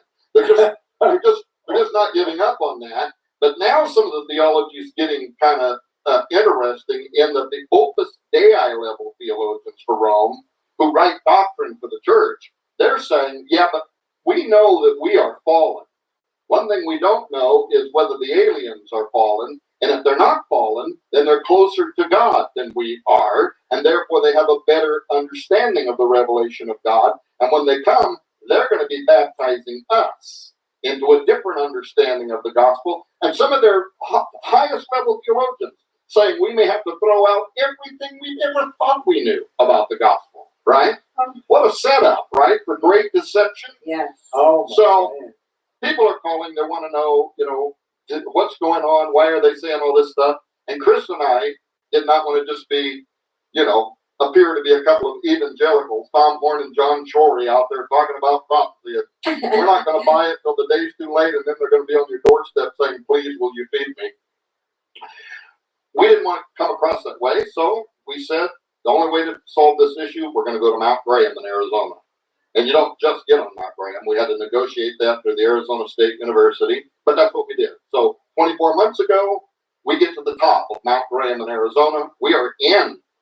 And here's another thing that most public in the United States don't know. They don't know that the Vatican has an advanced observatory on the top of a mountain, just 70 miles from Tucson, Arizona. Right? Yeah. So we go to the top of the mountain. We meet with the Pope's astronomer. They let us climb all over the Vatican's Advanced Technology Telescope. We walk up the hill from there to the second telescope, which is a radio telescope. And then finally up from there to the top of the telescope. This old fat creature's starting to get kind of tired by now. We're at the the largest telescope in the world, the large binocular telescopes on the top of that mountain. The 3 telescopes. Inside of it, we're introduced to the Lucifer device. And we're told that the Lucifer device is infrared technology. It can see things the human eye cannot see. It can see things that other telescopes cannot see. And they tell us they're using it to monitor something in deep space. What are you monitoring? They won't tell us. So I go to the Jesuit and I said, let me ask you a question. Because years ago, Art Bell asked Brother Malachi Martin why the Vatican was on the top of that mountain and what they were doing up there. And Malachi Martin said this. Now, keep in mind, Malachi was an eminent Jesuit theologian. He was no Johnny-come-lately. He could speak 17 languages. He worked for the Holy See, translating the Dead Sea Scrolls for the Vatican. He was a friend of 3 popes. Personal secretary to the most famous Jesuit in history, Augustine D. This guy was something else, right? Mm-hmm. So to be listened to when he answered. So Art Bell says, Father, can you tell me why is the Vatican, well, actually he says it this way, why did the Vatican force themselves, because this went to federal court to try to stop them from going up there, force themselves onto a mountain in Arizona. And Malachi Martin says this, he says, it's because they know at the highest level of Vatican governance and jurisprudence what is approaching the earth, and that it will be of the utmost importance in coming years. And he put a 10-year time frame on that. 10 years later, the Vatican not too long ago abruptly called an astrobiology study week. Scientists around the world came together to answer one question. What is the impact on faith going to be? What is the impact on religion going to be, given the disclosure or the discovery of advanced extraterrestrial intelligence? So all you're left with is assuming they're watching something, and they think it's going to be of the utmost importance. Now, Tom, you said that another way doorways have been opened in the past was actually through people and bodies, and actually even uniquely tied to this whole, what the Word of God refers to as the Nephilim, and this whole Genesis 6 type of story, when they actually became the portal. Can you explain this? Yeah, because when we were here on the last show, we were talking about portals, gateways, the windows of heaven. The Bible talks about these gateways of the earth. And I had only said, and then we didn't talk about it, was that there was one more aspect to this, and that is that sometimes people or bodies become the doorway through which something extends into this reality. Now, I had said that based on the story of the Watchers. If you look at what the Watchers did, Peter and Jude, both in the New Testament, quote the book of Enoch. They quote, and they say, those angels which kept not their first estate, the King James says, other versions say their fixed habitation. And in fact, the interlinear Hebrew Bible is even more clear in that it says the B'nai Ha-Elohim, the sons of God, so all the daughters of men, that they were fit extensions, that they were a method somehow to leave. Again, what's behind the doorway? God put the angels there, put up a veil between us, and said, you don't leave your habitation. And the humans don't try to enter it, right? But they rebelled against God. They said, we are going to leave our habitation, and we came up with a way of doing it. We're going to extend ourselves through the daughters of men. Now, a very simplistic way of looking at that is to say they came down and had sex with women and they had mutated babies. But when you read, I'm going to give you a book here too, by the way. You have the Septuagint version of the Bible. I love it. This is volume 3 in the Researcher's Library, which I'm going to leave with your beautiful wife, because Lori. she ordered one. Thank you. Remember, Lori ordered one last time, and she's upset because I somehow didn't get it to her. I have one. I have the one. Yeah, I had the one from the set. I like my own. But what happened last time? I don't know if you remember. You were preaching out of this Bible, and you were telling that this is basically if the disciples in the Old Testament, all of them, I guess, had any Bible, this is the Bible they would have had. What happened, and again, a lot of people don't know that by the time you get to 3 centuries before Christ, about 300 years before Christ, by that time, Koine Greek was the common language of the known world. Yeah. So like in the world today, we would say English is probably the closest thing to a common language right around the world. Well, 300 years before Christ, it was Koine Greek, but the Bible was still in Hebrew. So the average Jew couldn't read their own Bible. Only their rabbis, like Rabbi Khan, but the intellectuals, they could read it, but not the average Jew. And so what happened was the Greek king of Egypt, Ptolemy II, who was building the great Alexandrian library, decided that he wanted a version of the Hebrew Bible in a language they could read. So he brought together 70 of the world's greatest Hebrew scholars, and they translated the Hebrew Bible into Koine Greek, right? And that became known as the Septuagint version of the Bible. It was the Bible that the Lord and his disciples would have read. In fact, the Apostle Paul quotes the Septuagint version of the Bible in the New Testament. So it was the Bible that they used. Now, in the 1800s, Sir Lancelot C.L. Brenton translated it into English so we could read it. And a couple of hundred years later, a crazy guy named Tom Horn decided he was going to put it back in print. Yes. And it became volume 3 of the series of researcher-type books that we made available. But the reason why it's important is because the Hebrew translators were closer to the truth. They weren't corrupted by all the modern translations and how we translate Bibles today, trying to put stuff into social context. We got Bibles now that are taking the masculine out so that we don't offend certain members of the community by referring to God as a he. We've got Bibles now that refer to him as a she. But back in that day, they just had the Bible and they translated it. And it's important because when they saw words like Gibborim or Nephilim, they knew what that meant and they translated it as giants, right? That's why if you read in here, it says, and Cush begat Nimrod, and Nimrod began becoming a giant. There's another illustration of what I'm saying. He started taking on metabolic changes, genetic changes. In fact, the Hebrew word there is halal, where it says he began to be, and halal implies profane degradation of your genetics, of your molecular biology. Something started happening to him, and as he started changing genetically, what did he become? A Gibborim, an offspring of the Watchers. Now, how extraordinary, can you wrap your mind around that? How in the world can a human start becoming an offspring of the Watchers, right? And yet it appears he took on propensities of the fallen Watchers, as if he could see now beyond the veil like fallen angels could, because the very next chapter, what does he do?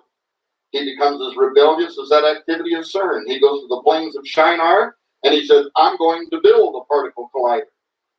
I'm going to build a tower whose top will penetrate through the veil. And even God looks down and says, they're going to accomplish what they've set out to do, what they've imagined to do, which we will build a tower whose top will reach into Shamayim, the dwelling place of God, the dwelling place of the Watcher angels. But it only happened after he started becoming an offspring of the Watchers. So that's kind of what I mean when I say sometimes bodies can become the doorway through which illegal spirits can become incarnate.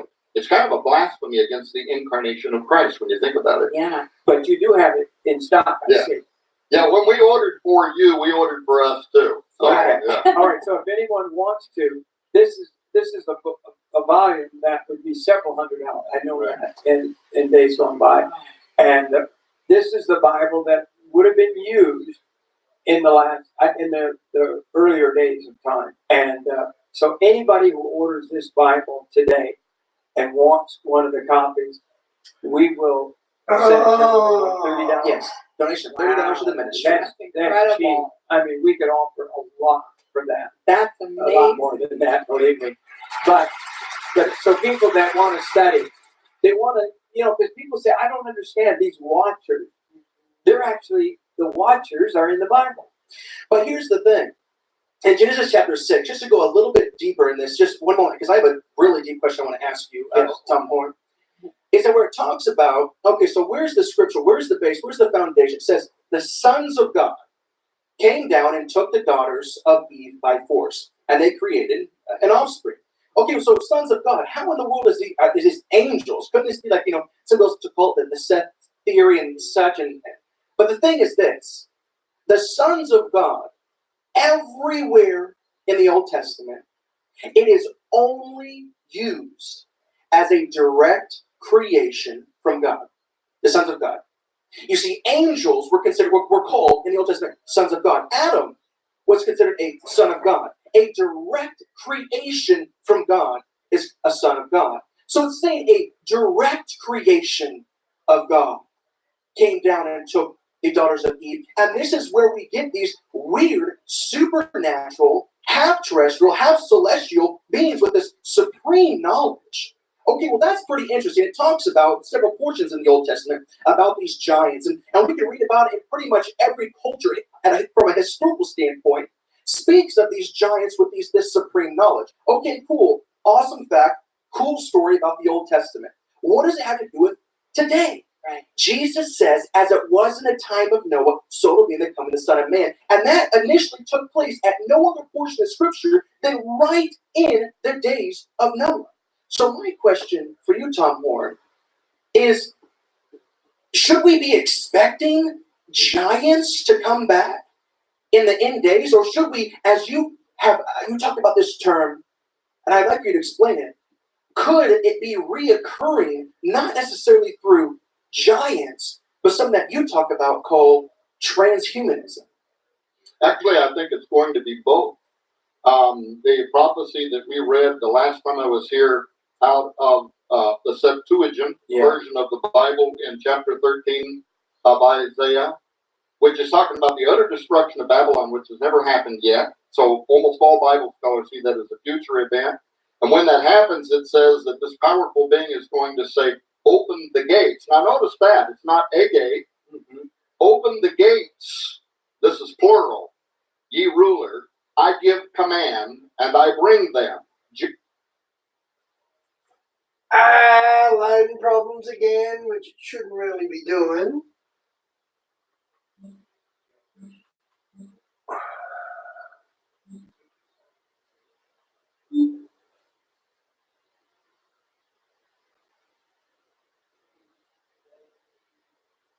Them. Giants are coming to fulfill my wrath. This is a future event. Now, another book that I'm going to give you while I'm here is this book here, the Apocrypha. Almost all real scholars have a collection of the Apocrypha. This is the first time it's ever been put together in one volume, and there again, it's really expensive. The Apocrypha are books. Some of these books actually are in Orthodox versions of the Bible. Wow. Some of them used to be in the Bible. I'd love to get this book. Out for the Catholic Church, like the Book of Enoch. But the Book of Enoch is quoted by the disciples. The Book of Jasher is mentioned 2 different times in the Old Testament. Is it not written in the Book of Jasher? But now we consider those to be apocryphal, outside of the Bible, and yet historic. Meaning that if we went to the library here in town and got a book on George Washington, we would read it not saying it's divine or the Word of God, but it's accurate history, right? And so the apocryphal text, that's their value. They can provide the context of the time, the history, and so on. And the Book of Jasher, for instance, also tells this same story. And it says that in the end times, 10% of the giants were reserved for judgment, and they're going to come out of the earth. The Book of Jubilees says that. The Book of Enoch talks about that. So Isaiah is only quoting his contemporaries. He's only saying what was the general knowledge of the time, right? That this is going to happen in the end of time. 10% of the giants have been reserved to come up out of the belly of the earth in judgment. But here's another thing, and this is going to take you to transhumanism, to your other question. So I believe it's going to be both. There will be these ancient giants. Do you know that Job describes the Rapha, the Raphaim, the spirits of the dead giants, as down beneath the surface of the earth, squirming in anticipation in full battle dress? Oh, it's almost like you can feel it. Yeah. Literally. I know Leviathan spirit is there. Well, and Leviathan's one of those that's coming in and out of those gateways. Oh. He's the twisted spirit. Yeah. He's around right now, I think. Yeah. You know, everything you talk with some people, they twist it. Anybody who twists everything you say has been infected with a Leviathan, the twisted serpent. So you're saying that Leviathan is coming in and out. Yeah. Well, wow. In fact, I would even go a step further. I would say a lot of what we call cryptids, Yes. the Loch Ness Monster, Right. Bigfoot, whatever. Some of it's just phooey, right? People making stuff up, some clown in a suit, that kind of thing, right? Yeah. But then you've had a lot of legitimate people, medical doctors, whatever, people that have reputation that are even reluctant to even come forward and say, I saw this, I saw that, or I took this photograph. And it makes you think that these things are more metaphysical in the sense that they move in and out of this reality. Oh, yeah. And of course, the Bible's our authority, and it tells us that there are spirits there. People can be demonically possessed, but there are some that are bound. And of course, when Jesus returns, one of the last final great battles is doing what? War with the dragon that is in the sea. Oh. So that old twisted serpent is even going to be part of these end times battles that are taking place, right?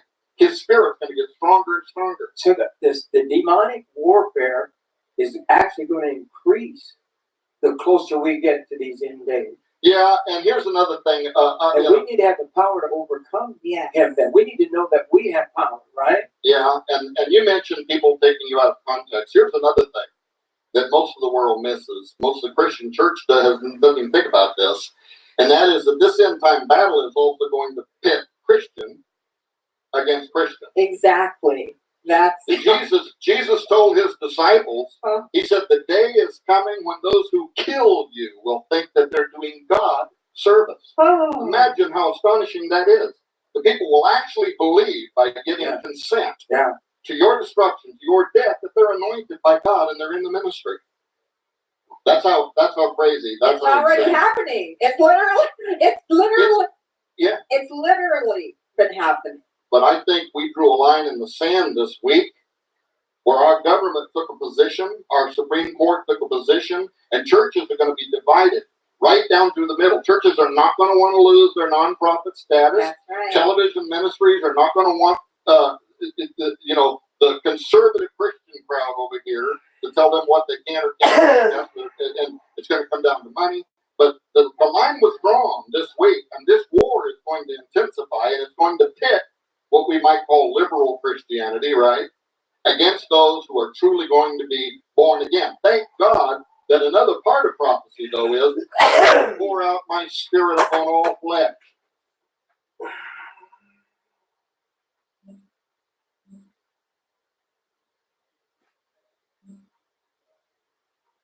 Yes, it loaded. There you go. Tom Horn, The Secret Vatican, Alien Connection. 1 hour, 43 minutes.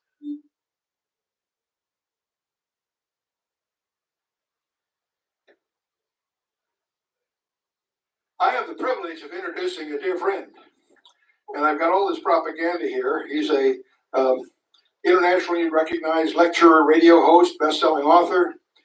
This columnist, don't know, mate. articles have been referred to by writers in the LA Times Syndicate, MSNBC, Christianity Today, New Man Magazine, WorldNet Daily, Newsmax, and goes on and on and on. The people that have used him as an authority. But let me tell you, he and Chris Putnam undertook. Hang on, let me have a look. There it is there. Yeah, no, this was in 2016. So it wasn't 2 years, it's 3 years, which isn't bad.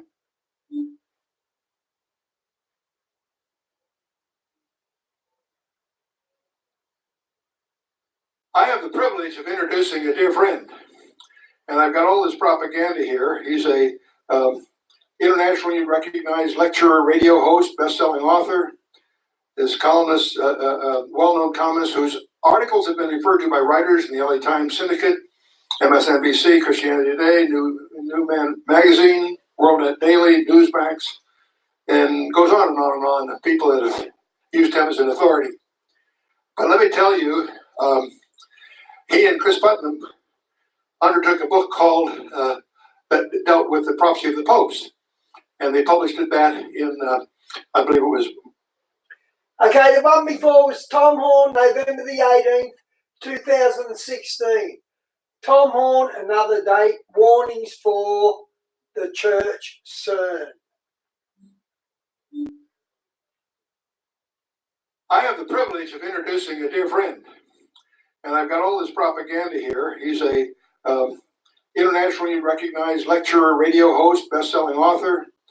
This columnist, well-known columnist, whose articles have been referred to by writers in the LA Times Syndicate, MSNBC, Christianity Today, New Man Magazine, WorldNet Daily, Newsmax, and goes on and on and on. The people that have used him as an authority. But let me tell you, he and Chris Putnam undertook a book called that dealt with the prophecy of the popes, and they published that in I believe it was March or April of 2012. And they, among other things, predicted that the sitting pope at the time would abdicate. And a year later, in February of 2013, the pope, for the first time in 600 years, abdicated, which of course put Tom Horn and Chris Putnam on the headlines. Okay, and so that, you think that'd be pretty good? No, they had a book coming out last month or a few months ago now. That I haven't talked to him about his ability to pick good titles. The title of his second book was called Exo-Vaticana. And I've read the book and I respect it highly. I still don't understand why it was named that way. But the point I'm getting at is that book, as many of you may know, I have had a very early and continuing interest in an area that has to be the most difficult area to research on the landscape, an area called UFOs. It's very difficult to research because most of the information there is nonsense and foolishness, some well-intended, some malicious. It's a very, very difficult area to take seriously. And yet, I've discovered that they did a book, he and Chris Putnam, that is unquestionably the most scholarly, most thorough, most competent development of that very difficult area. And among other things, it predicts it reveals that of all things, the Vatican is openly preparing to receive an alien visitor. Now, if that doesn't disturb you, it should. You weren't listening, okay? So, Tom, much to my delight, requested that I do the introduction to that, which gave me a preview glimpse of the chapters. I was stunned with the depth of scholarship and the thoroughness that they've done, so I was pleased to be part of that. So it's become one of my most treasured volumes in my library, Exo-Vaticana by Tom Horn and Chris Putnam. Now, he's done a number of other books he's well known for, of course. Apollyon Rising 2012. If you're interested in the occult, the Freemasons, that sort of thing, there's lots of nonsense around. It's a great book on that and related subjects. What he doesn't have on the list here, he has published a book called Zenith 2016, which is Apollyon Rising brought up to date. So he's modernized it, cleaned it up, added some things. And that's also become one of my favorite sources in an area that's very difficult to get competent insights into. Freemasons being just an example of that.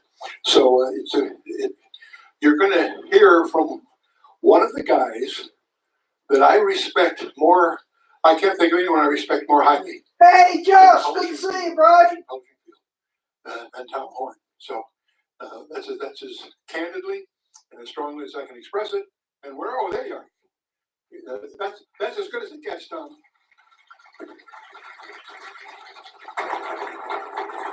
It's a privilege having you with us, man. Well, I was hiding back there hoping that he would keep on going on about all that stuff. I was really enjoying that. Can I get a copy of those notes? I might. I can probably never do it. Well, greetings, everybody. Are you enjoying the Strategic Perspectives 2013? I almost said 2012. I'm still hung up in the past, ain't I? Old preachers can't ever get out of the past, can't ever stop preaching the old sermons. I do want to say one thing. Last night, Peter Flant gave you that piece of artwork. He said it was wonderful. Should be working okay, Doc. And I don't know how I felt about that. But if he's got 13 left over, I would think one maybe ought to make its way towards Missouri. Don't you think so? Put the heat on him. I mean, I'm just saying, Yeah, otherwise, maybe Finn could come your direction for your copy. We'll just talk about that a bit later. Oh, you're the crowd, and I'm supposed to be talking to you. I am glad to be here, and I was invited to come here today to talk to you of all things about the prophecy of the popes and how in the world did Chris Putnam and I predict a year in advance not only that Pope Benedict would step down, but by the way, we got it actually to the month. And we didn't even know we did. We said in the book, if you read it, which came out before his resignation, we suggested that he was going to step down in April of 2012, citing health reasons, and be the first pope to do so, as you say, in 600 years. When April came and went, we thought, well, we missed the date, but the book's still important. But then when he did resign this year in February, the El Observatorio Romano, which is the official mouthpiece for the Vatican, gave an interview to the New York Times in which they said, well, really, he retired when he returned at the end of March 2012. He did it internally, made it official in April to the Curia, and we had actually got the month right. But there's another story if you read the book, because 61 years ago, a Catholic mystic prophesied exactly when Gloria Olivae, Pope Benedict, number 111 on the prophecy of the popes, would step down 61 years in advance. You can't make this up, guys. This is brilliant. So, if you read the book, you'll go through a lot of that, and you'll find out that there are other mysteries that we only hint at that Putnam and I came across. For instance, having to do with the conclave itself, that process by which, that medieval process by which the cardinals go there to St. Peter's Square, sequester themselves into the Sistine Chapel, and they go through that very ancient ritual of electing a pope. And during this last election, there were a lot of questions, people out there asking questions, how does that process work? And you had comedian Craig Ferguson, the talk show host guy, he was on TV, and he was saying, now how does this process work? He says, I know, they have these little papers, right? And they roll them up, and then they vote and they tear them up. And then they throw them in that thing that they've temporarily hooked up, that stove with a temporary stovepipe that's going up out of the top of the Sistine Chapel. And they mix chemicals with it. And he said, now if the smoke comes up and it's black, they haven't yet elected a pope. If the smoke comes out and it's white, they have elected a pope. But Ferguson said, what would we make of it if all of a sudden green smoke started coming up out of the Sistine Chapel? And Putnam and I put our heads together on that, rolled up little pieces of paper, green smoke. We determined that if that happened, that Willie Nelson had snuck into the Sistine Chapel, and they didn't get him out of there, right? Well, okay, that's not what I'm here to talk about, but we did come across other mysteries. I'm just saying, and maybe at some point we'll talk about some of that nonsense too. Okay, to get started, I want to blame you folks for the excursion that I've been on for the last 24 months. Or at least those of you who were here 2 years ago when I spoke on transhumanism. How many were here 2 years ago? So some of you were. Well, I blame you for what I've had to go through for the last 24 months. Want to know why? Because anytime you get in an auditorium filled with spirit-filled people, they're going to start getting inspired, right? That's the problem. Here I was, minding my own business, standing back there with my son. You can see him standing there, Joe Artis, the wild man of the Ozarks. And we were talking about how it was unusual that you have a 900-year-old medieval prophecy that's about to come to its end, and nobody had written a thorough investigation into the prophecy of the popes. Do you believe in it? Do you not believe in it? What does it mean? Who does believe in it that's in the Vatican? Why did some popes go out of their way to show themselves as being the fulfillment of it? And all of that. So we're back there minding our own business, but the radiation coming off of you folks is inspiring me. And did that ever get me in trouble? So all of a sudden, I didn't have any more sense than to think, well, okay then, if nobody's written it, I'm a publisher. Maybe I have an insight on writing this book and doing the investigation. So I go up here in my beautiful room to write down some notes on how I would go about investigating the prophecy of the popes. But because I'm on the road, my cell phone's turned off, I'm thinking, now if somebody's trying to get an emergency contact through to me, they might have sent me an email. So I opened up my email, believe it or not, and here is an email from a guy by the name of Chris Putnam. Now, at that time, I didn't know Chris. We'd never spoke. I didn't know anything about him. Somebody, I think, had told me that he had a blog site, but that was all I knew.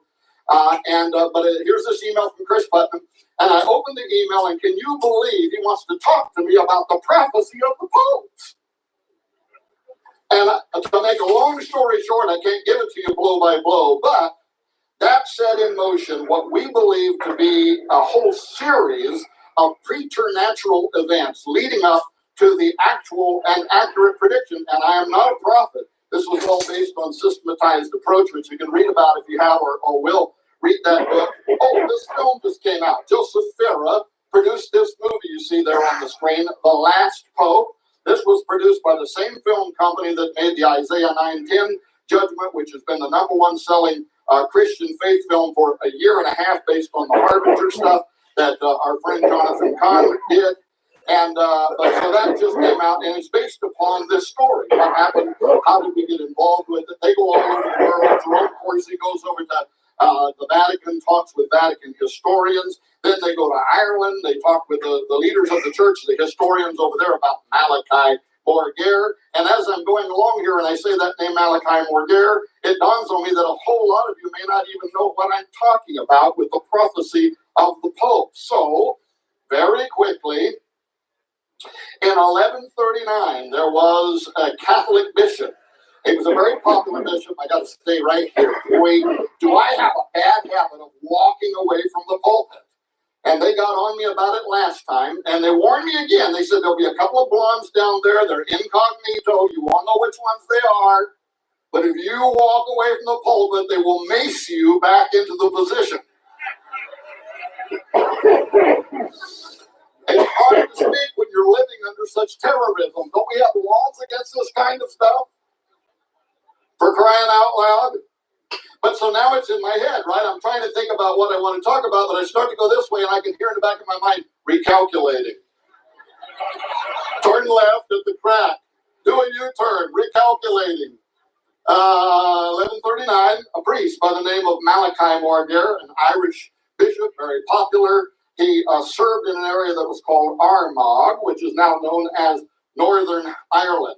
This was a priest who was accredited with having the gift of healing and also having the gift of prophecy. But in 1139, he is summoned to Rome by the then Pope, Pope Innocent II. And like every priest in his day, of course, he wanted to go to Rome. He wanted to see the Vatican City. He dreamed of meeting the Pope. And so he gets together his entourage and their beasts of burden and their carts and all of that. And they begin this 9-month arduous journey across Europe. And as they're going, they see the conditions of the world, the pain, the suffering, the plagues of the 11th century that are devastating so many townships and people, the wantonness, the hunger. And all of this is weighing really heavy on Malachi's mind. He was already a priest of the people anyway, if you know what I mean. And then 9 months later, now it's 1140, and he arrives in the Vatican City. And he is put off immediately by what he finds there. This is a time, by the way, in history that is known as the pornocracy. It was a time where the Pope and those around him and the Vatican, they embellished all of this privilege and finery and wine and pomp and circumstance and food and all of the splendor. And Malachi comes riding in with his donkey pulling some carts, and he has just seen what's going on across the then known world, and he is really offset by what he finds there. So he conducts his business with Benedict II, or with Pope Benedict. Time traveling here again, sorry. He conducts his business with Innocent II and gives an update on his diocese, and then he can't wait to get out of the city. And this is where things get interesting. Because according to history and tradition, as Malachi is coming up out of the Seven Hill City, all of a sudden something happens to him. First of all, he utters one line in Latin that is essentially a judgment upon the papacy. And the flavor of this judgment is that God is only going to allow this to go so long. That then is followed by a series of 112 lines that he writes down in Latin, each one of these symbolic of each pope that would arrive in succession, with the pope following Innocent II, which is Celestine II, all the way down to the final pope, and that is the pope, he says, line number 112, that is the pope that will reside in Rome when the church and the world enter into the Great Tribulation period, ending with the destruction of Rome and the return of what he calls the great and terrible judge, that is Jesus Christ, who's going to judge his people, including this religious system that he had found at that moment to be so offensive. Now, that's what Chris Putnam and I started investigating, but it led to places that we would have never thought we were going to go. Bottom line this, it remained in the Vatican archives, the prophecy did, for about 400 years. We don't even know how it got into the Vatican archives, but somehow it did. And it was hidden there like so many other things have been hidden inside those secret archives. You know, the Vatican, they basically wrote the rules for Central Intelligence and the FBI. Much of what they developed in terms of concealing documentation is what we adopted into our intelligence agencies later on. But in 1595, a Benedictine historian by the name of Arnold de Wyatt publishes the prophecy of the popes. He takes it out of the archives, puts it in his 1,700-page book, Lignum Vitae, and it comes out, and it's now in the public forum. Hey, little bit. Is the mystery. Good to see ya. From that day and forward, the prophecy of the popes actually has seemed to increase in terms of its accuracy. If it had been a fraud concocted in 1590s, and they made the first part of it look like it was really real, right? Then you would expect it from that time forward. Now that we can watch it, it would fall apart, but it hasn't. It's actually become more accurate, and this has implied something. It is implied that it is time to take a drink of this water.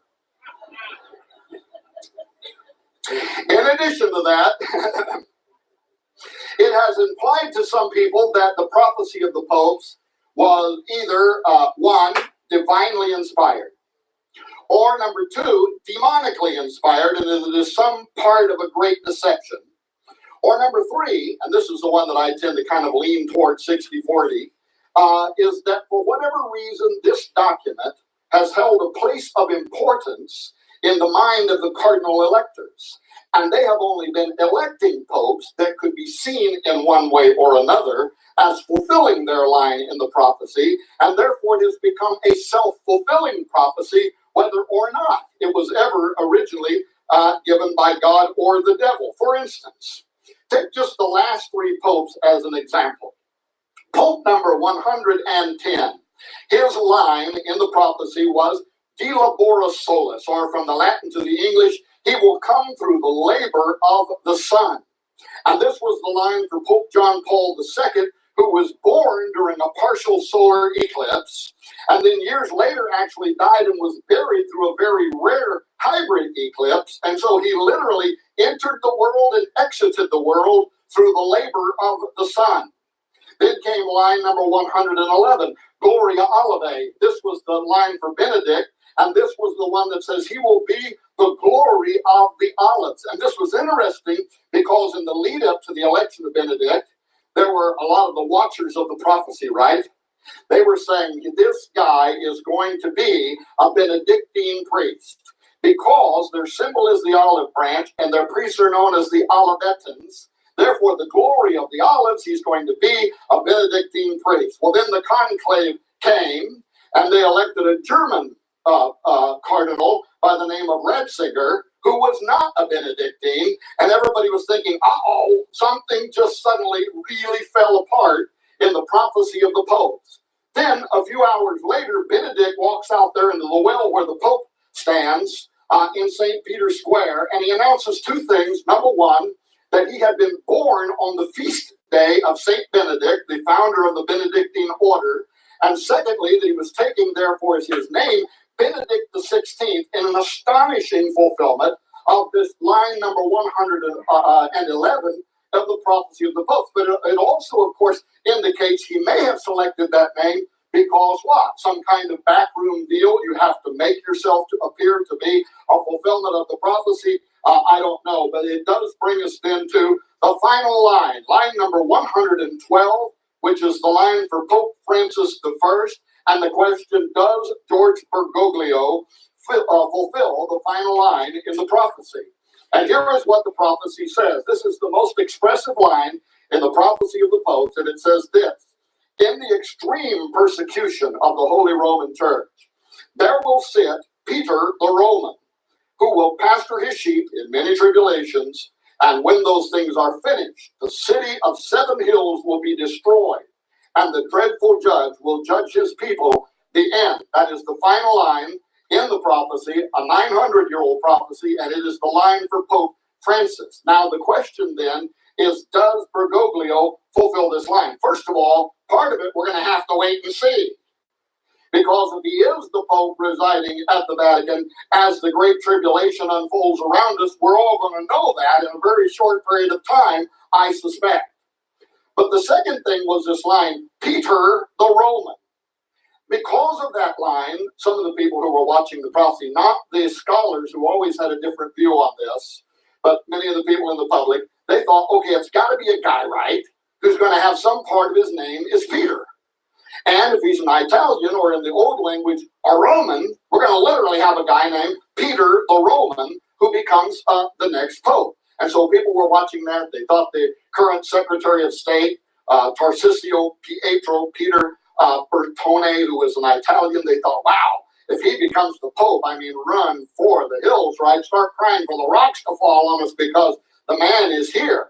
And people were excited about it. Now, Chris Putnam and I are on TV shows a year in advance that you can watch on YouTube, in which we said it would be a mistake to lock yourself into that opinion for a couple of reasons. Number one, let me go back to this previous slide.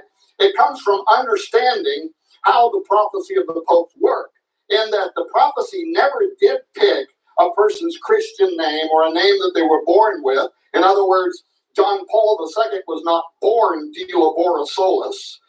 Benedict was not born Gloria Olivae. The lines in the prophecy always tell us something about the character of the Pope, how he wants to model his pastorship or his papacy in Rome. And for that reason, many Catholic scholars especially had always said the final Pope will not have the name Peter. The title Peter the Roman is symbolic. And in fact, what several of them believed was he's called Peter because he is the consummation of the Petrine office, the office of Peter as it is known in Rome. See, if you understand Catholic belief, and some of you I'm sure are Catholic or were raised Catholic, but they believe that their very first Pope was the Apostle Peter from the New Testament.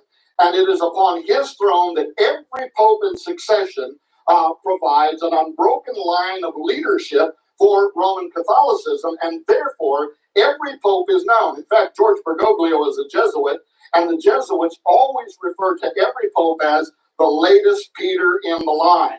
So many Catholic scholars believe that this is simply talking about the consummation of the office, the final line, the final Peter, if you will. But then the term the Roman becomes really interesting. Is it because he is of Italian descent? Both his mother and father are full-blooded Italians, so in that sense, you could refer to them as Roman. But Catholic scholars wrote as many as decades ago that what it actually implies is that this will be a guy who will refascinate the world with the office of the papacy, who will refascinate the world with Roman Catholicism. And folks, if this guy has done anything, it has fascinated the world with the office of the Pope.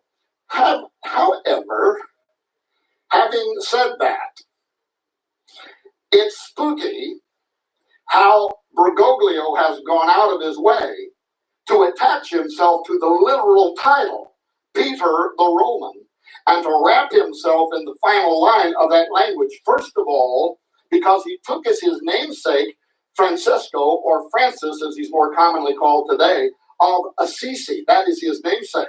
But Francis was born Giovanni and later changed his name to Francesco di Pietro, Peter de Bernardone, and as an Italian, his name literally translates Peter the Roman. When he chose him as his namesake, you could have knocked me and Chris Putnam over with a feather that he went out of his way to do that, but it gets even more intriguing. Know this, Pope Francis is selling himself as a humble man, and he may be a humble man, but that does not mean he is an ignorant man. He is a Jesuit. He has advanced degrees in science, in history. He is very familiar that he is the final line in the prophecy of the popes. He knows that. He also knows, however, that Francis of Assisi was a mystic like Malachi Morgare. In fact, Francis of Assisi only lived 50 years after the prophecy of the popes was given. There's some evidence he was familiar with it, but even if he wasn't, Francis of Assisi prophesied too about the final pope. And you want to know what he said? What did he say? The final pope? Here's an excerpt from his prophecy. He says he will be raised to the pontificate, who by his cunning will endeavor to draw many into error and death. For in those days, Jesus Christ will send them not a true pastor, but a destroyer.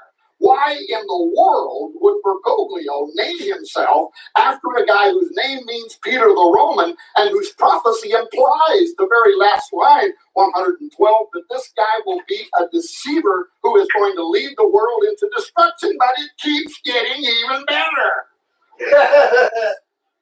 You tell us, though. Bergoglio wrapped himself in it again. He names the guy that we actually thought might be the final pope, a cardinal who is an Italian, a Roman, by the name of Pietro Parolin, a guy whose name means Peter the Roman, was just named as the new Secretary of State for the Vatican. And this is interesting because for those of you who might be watching this via live stream who are Catholics, those who are here who are Catholics and know history, and I know there are some here that know it a lot better than I do. John Loeffler is in the building, right? And also those who have paid attention to this history, you are familiar that in the background of Catholicism, some of the ancient prophecies, more than one, foresaw the end times. And what did they see? They saw that something is going to happen to the rightful pope. That he is what? One says maybe he's going to die or be killed. Another says maybe he's going to be arrested. But something happens that moves the pope out of office, and then an anti-pope rises up under him, and that guy is the one that's really the bad one. Well, by doing what he just did with Pietro Parolin, George Bergoglio just put into place something that if something should happen to him and his Carmelingo, the Secretary of State would step up into the office of the Pope, a man whose name literally means Peter the Roman. Now, I can't tell you that that's going to happen. I don't hope something happens to Pope Francis other than maybe getting saved.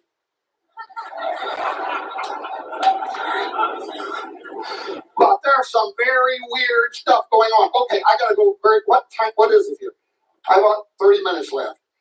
As a Jesuit, Francis may be linked to something even more intriguing, and that could connect him to end times prophecy as depicted in Chuck Missler's masterpiece, Alien Encounters, and the far humbler and recent Exo Vaticana, which basically stole the Chuck's ideas and reframed them in our own language.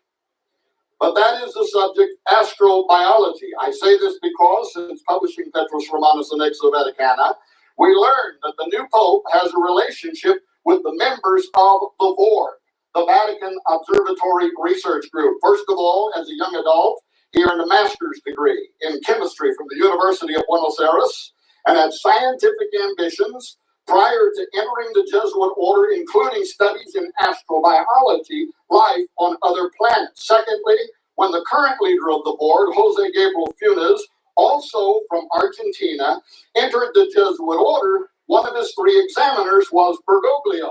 So now we have a relationship between George Bergoglio, Pope Francis, and the astronomers who you're going to find out some of the spooky stuff they're talking about here in a little bit. And thirdly, in a recent interview with the Catholic press, Funes says that this first Jesuit pope is soon going to turn his attention to issues like astrobiology, exactly as we predicted in the final chapter of Exo Vaticana. And folks, that is where stuff now finally starts getting very, very interesting because of a couple of things that another famous Jesuit by the name of Malachi Martin had to say before he died. How many of you are familiar with Malachi Martin? Yep. Most of you are not. Very quickly, this guy was no Johnny-come-lately.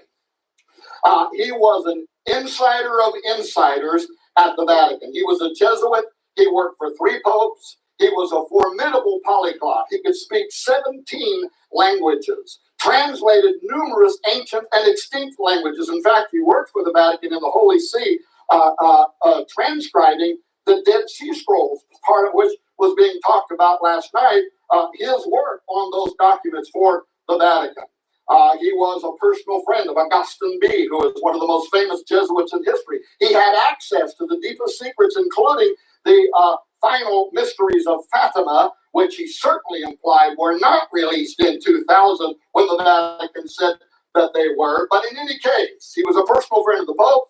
At one point, he asked the Pope if he could have leave of his priestly duties. He moved to New York City, where he became a multi-time best-selling New York Times writer of fiction and nonfiction, or his fiction he called faction, fiction based on fact. And if part of his fiction is based on fact, we only have, well, let's just say there was some very, very scary, naughty stuff going on in the Vatican. And long before the news hit the fan about pedophilism, Malachi was out there saying that it was happening, and he was being mocked by many of the other priests, but much of what he said came out later on down the loading problems.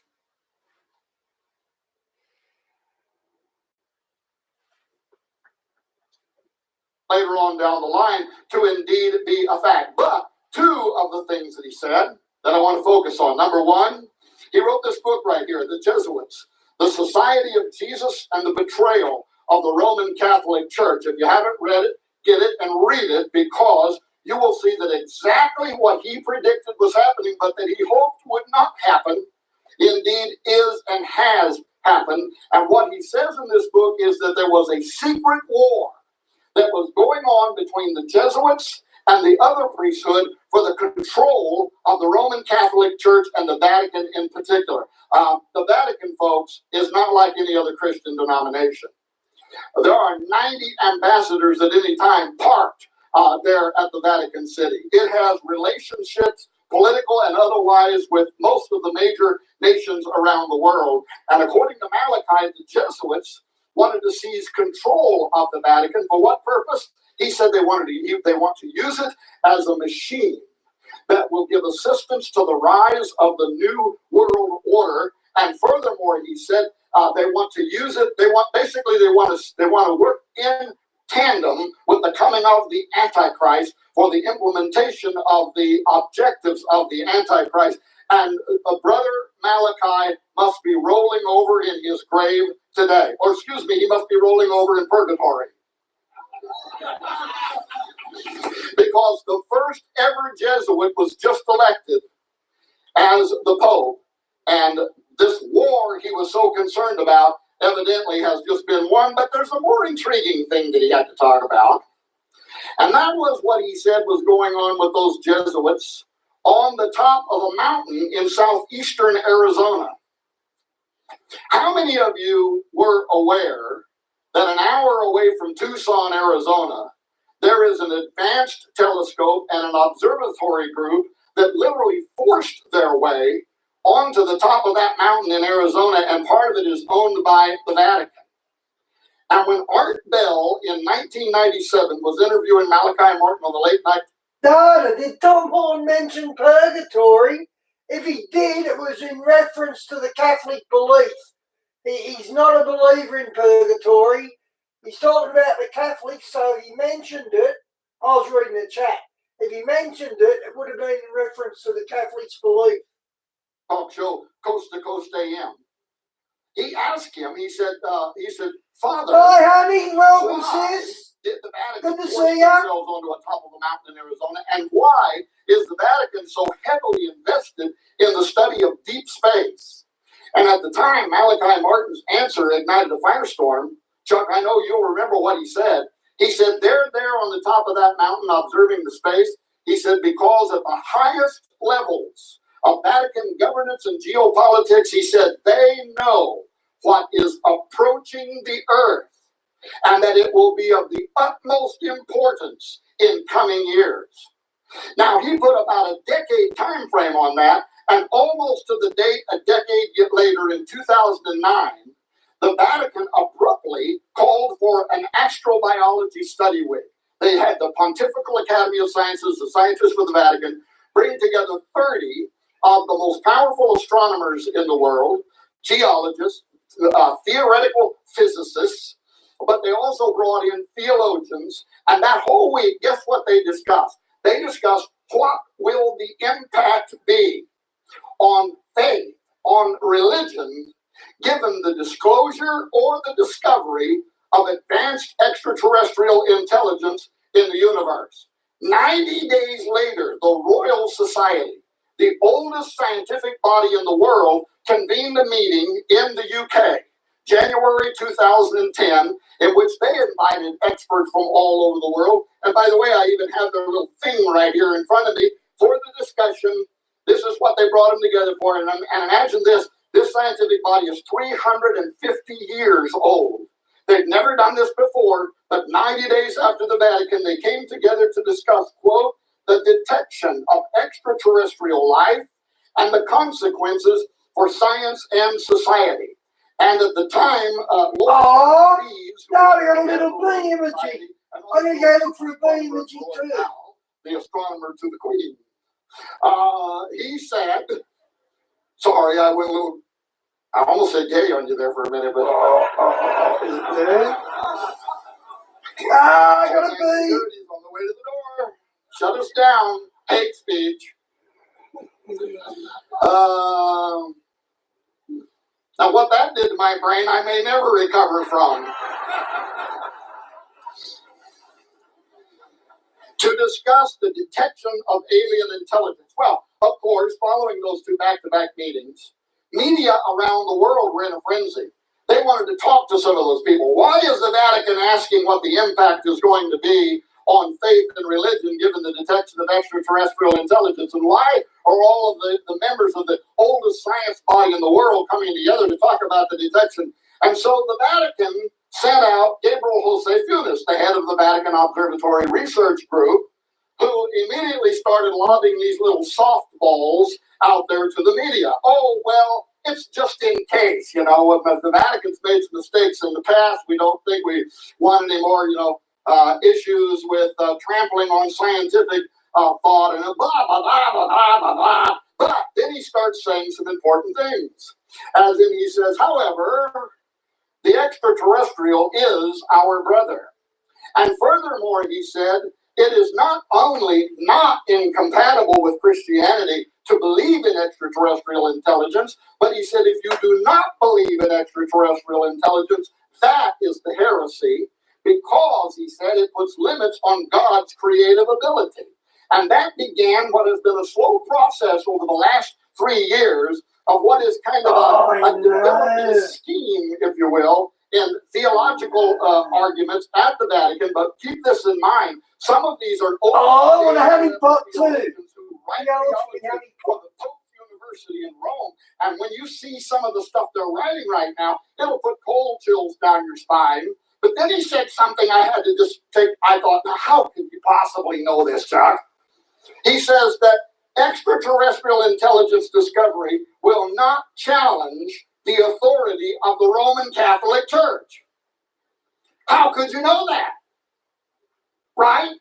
Unless you've made some kind of Mephistophelian bargain, some Faustian deal with some power that you happen to think is an extraterrestrial intelligence. How could you already know it's not going to challenge the authority of the Roman Catholic Church? That is a very mysterious statement, but maybe he knew a little something about what another priest was saying. And this guy was no Johnny-come-lately either. Monsignor Caroldo Baldute. He was the official spokesperson for the Vatican on the subject of UFOs and aliens. And he died about 3 years ago under mysterious circumstances. Just before he died, he was out there on Italian television. He partook in a documentary that was made here in the U.S. And guess what he was saying? He was saying the aliens exist and they are here now. As an exorcist for the church, he said they're not angels and they're not demons. These are advanced people, if you will, and they are morally superior to us. This is an argument that they continue to make, and they're becoming more and more adamant about it, that what we know about ourselves is that we are fallen, right? But we did not necessarily assume the same thing about our space brethren. And if they're unfallen, they're closer to God than we are. Therefore, they have a better understanding of the gospel and of the Godhead and of the nature of God. And when they started out 3 years ago, Funes was saying, I'd like to baptize an alien into the Catholic faith. Well, that's not what they're saying today. What they're saying is they are coming here and they're going to baptize us into their faith. And it is going to require us to make changes to our knowledge, to our understanding of the gospel. In fact, some of their deepest theologians have said perhaps everything we think we know about the gospel is going to have to be thrown out. I guess what Okay, honey, see you when you come back, or if he you said, come back. not only is the Vatican aware of the alien presence that's already on Earth now, and this just before he died, he said they are using their embassies from around the world to gather information on the alien presence and their agenda. Might have been an oops moment because he didn't live much longer after that, but the Vatican has never came out and retracted those statements. They've never taken objection to them. They have simply left them out there. Got to go very quickly. In more recent years, I took another drink of water. In more recent years, the Jesuits associated with Mount Graham have become even more outspoken on the alien reality and agenda, as I was just talking about. Now, how Chris Putnam and I became aware of this. So we're out there and we're doing shows on Petrus Romanus. And inevitably, when we were on these talk shows, the radio call-in talk shows, people would be calling in and they'd be asking us, oh yeah, okay, but what do you make of the Vatican ET connection? And because we wanted to be able to provide a qualified answer and not just come across, as a couple of evangelicals out there taking these Catholic guys, taking their words out of context, we wanted to go to the horse's mouth. Or we wanted to go to the Catholic horse's mouth. You know there's Catholic horses, don't you? There is. New York, other places, they have them great big churches, and every year they bring in all the animals. How many of you know what I'm saying is true? And they sanctify them and they dedicate them to the Catholic faith. Now, just to be sure, so that we don't get a conspiracy started after this, some of you know that my wife has 28 horses. But we have had every one of them certified evangelical.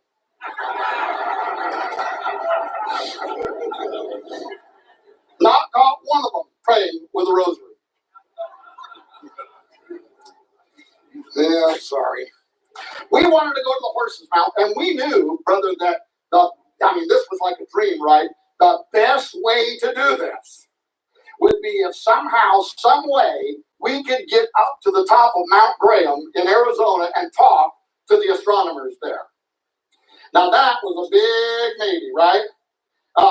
You don't just drive up to the top of Mount Graham and jump out and say, I'm here to see the aliens. It's fenced off way down off the mountain, signs in all kinds of languages talking about the horrific things that will happen to you if you climb over the fence and try to go up there. So I found out that if I was going to have any chance, I had to negotiate this through the Arizona State University. That's a story all by itself, but I was successful in doing that. And if you read the book Exo Vaticana, young people have told me, man, they just love that first chapter. They say it's like an Indiana Jones scene, right? How we went up that mountain. But I don't have time to tell you that story. Just in the back of your mind as I'm talking, just be humming, dun, dun, dun, dun, dun, dun. But that's where we went, to the top of the mountain. And when we got up there, now I have to say, I was very impressed with the Jesuit who was on duty that day. He's not the one we had been hoping to talk to, but he was a Jesuit astronomer. We later did talk to him. Oh, good on him. Love you, mate. He was an astronomer and very cordial. I mean, this guy could give evangelicals lessons on how to behave in a Christ-like manner.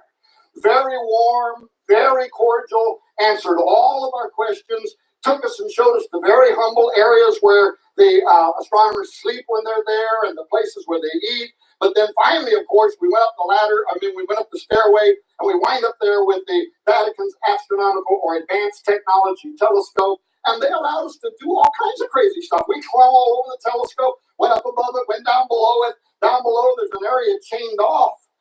They unchained it so we could stand on that platform. And then once I got up there, I saw all these electrical warnings around me with crossbones. And I thought, now I know why you let us stand on the platform. We're not falling for it. So we got off the platform. But we went, that guy confirmed for us everything that we had been asking. And we were really straightforward. By the way, the wild man was our cameraman that day. And we have that Jesuit on film talking about some of this astonishing belief system, and we may make a documentary called Exo-Vaticana the movie, because we got even more astonishing film when we came down off of that mountain, and maybe that'll happen and maybe it won't. But anyway, we talked to him, but he did confirm that he, like some of the other astronomers up there, and we were surprised when he just started saying, talking about the number of UFOs that they constantly see above that mountain and in deep space using those telescopes. We haven't even asked the question. He just started talking about it. We found that to be extraordinary.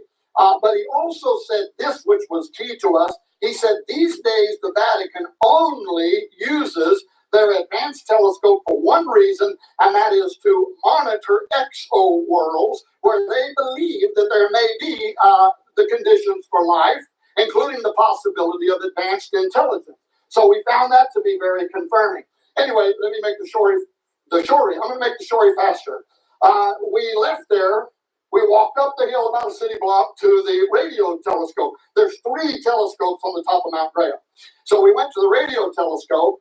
Nobody was on duty that day, but our guide had keys, took us in, opened all the doors, turned on all the lights. We got to see that gigantic telescope. We went into the control room. We saw the screens were sitting there lit up with images of deep space. But because we couldn't talk to any technicians or astronomers, we left there. We went out. We walked 2 more city blocks up to the top of the mountain. And that's where sits the large binocular telescope. It is the largest telescope in the world. It makes images of deep space that are better than the Hubble telescope. It's got these giant twin mirrors, and that place was packed.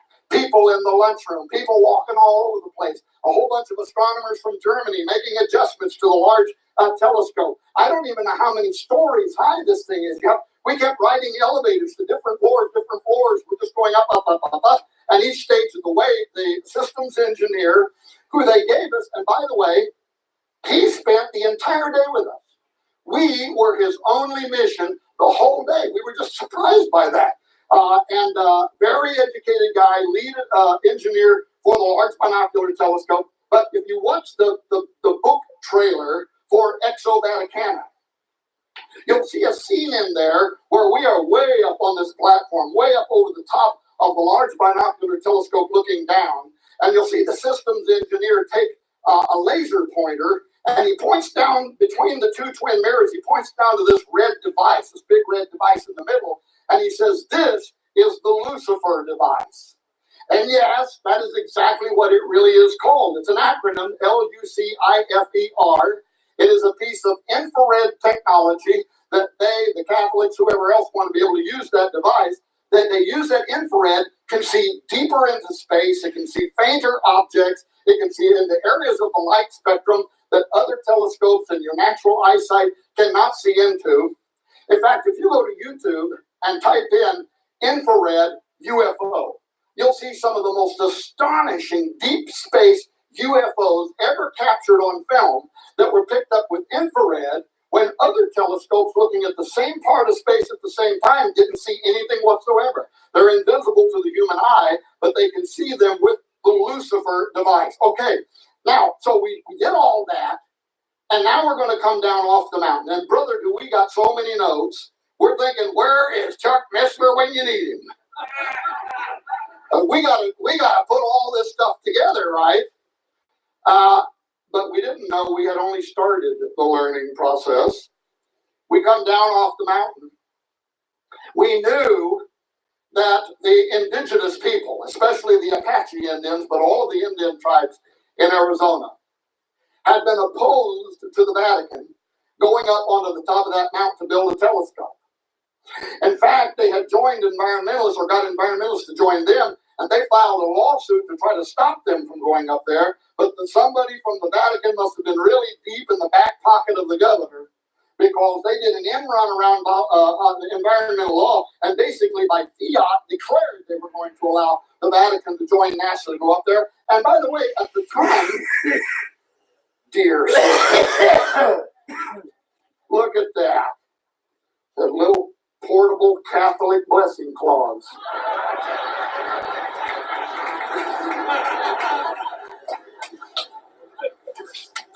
Yeah, well, I guess you're probably getting tired of that. Look at this guy with the face thing, man. Really? Yeah, but you're not standing up here under all these hot lights. Give me some kind of problem about the way I look. Now, see, I won't be able to say anything bad about the Catholics because I just got the Catholic cloth. Put it on, just put it up there and leave it up there. I like that he has a laugh.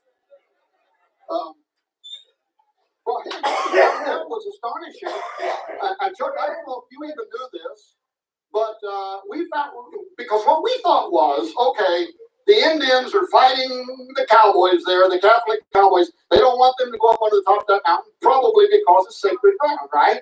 Like their elders lived and died there for hundreds of years and hunted on the mountain, and probably some of their bones were on the mountain, and it's sacred ground. And all that was not the deal. Now that might be true, but that's not why they did not want them up there. The Apache Indian did not want the Catholic Church going up there because Mount Graham is one of 4 of the most holiest mountains in the world to all American Indians, and it is because that mountain for them is what we would call in modern lingo a stargate.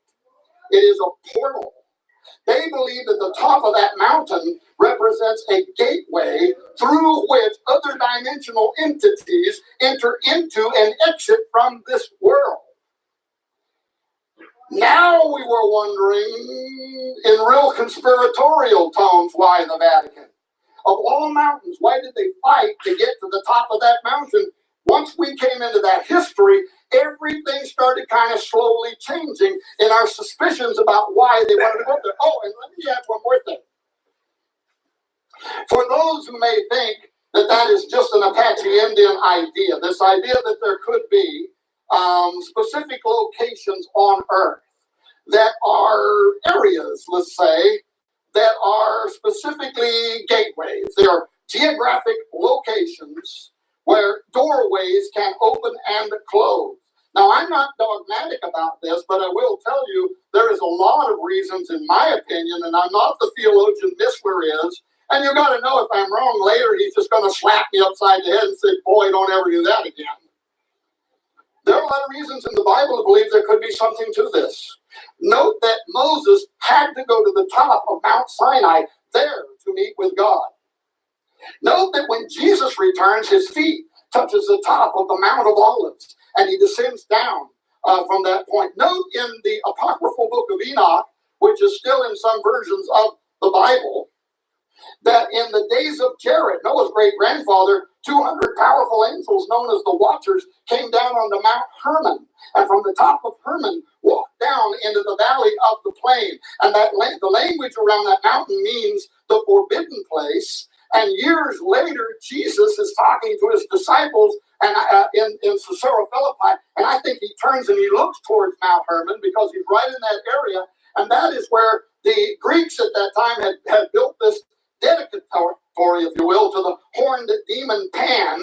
And Jesus, that's right where he says, the gates of hell shall not prevail against my church. Amen. Now lead forward to Genesis 28, Jacob's ladder.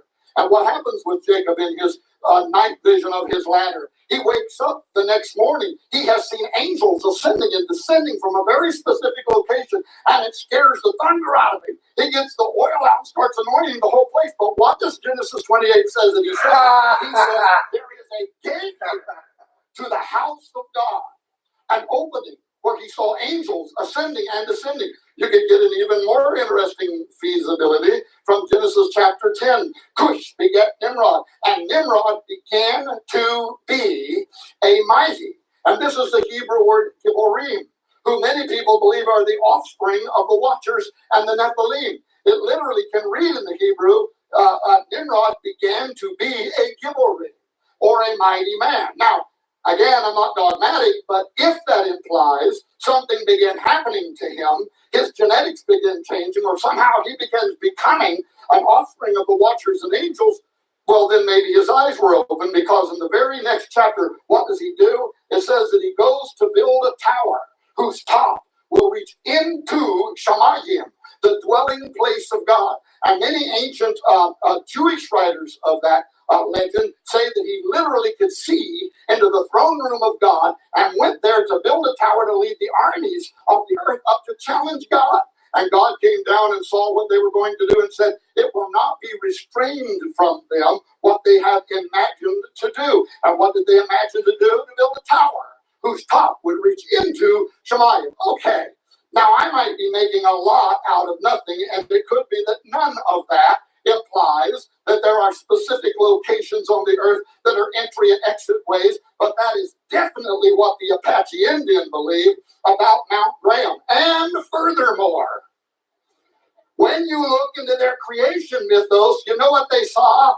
They speak, this is the ancient creation theory from the Apache Indians. They say in the time before time, a large silvery disc descended down over the mountain. And in the disc was a bearded man. He was the creator. And they say he began to create everything that is upon the earth. Soon after, they say, another man came through the portal, but they say he wasn't really a man. They say he was a dragon, and he began to deceive the populations of the world. Then they say other weird owl-like men started coming through the portal. And when you look at their drawings, it looks like the alien grays are coming through something. Then they say giants, Nephilim, start coming through the portal, and they start spreading out across the ancient Arizona Badlands, and they're killing the Indians, and they're raping and pillaging, and the Indians run into the tunnel of the caves, and they start crying to God, whoever God is, save us. And in their legend, it says that the sun god destroyed the giants and saved them, and that's why down there around Phoenix, it's called the Valley of the Sun.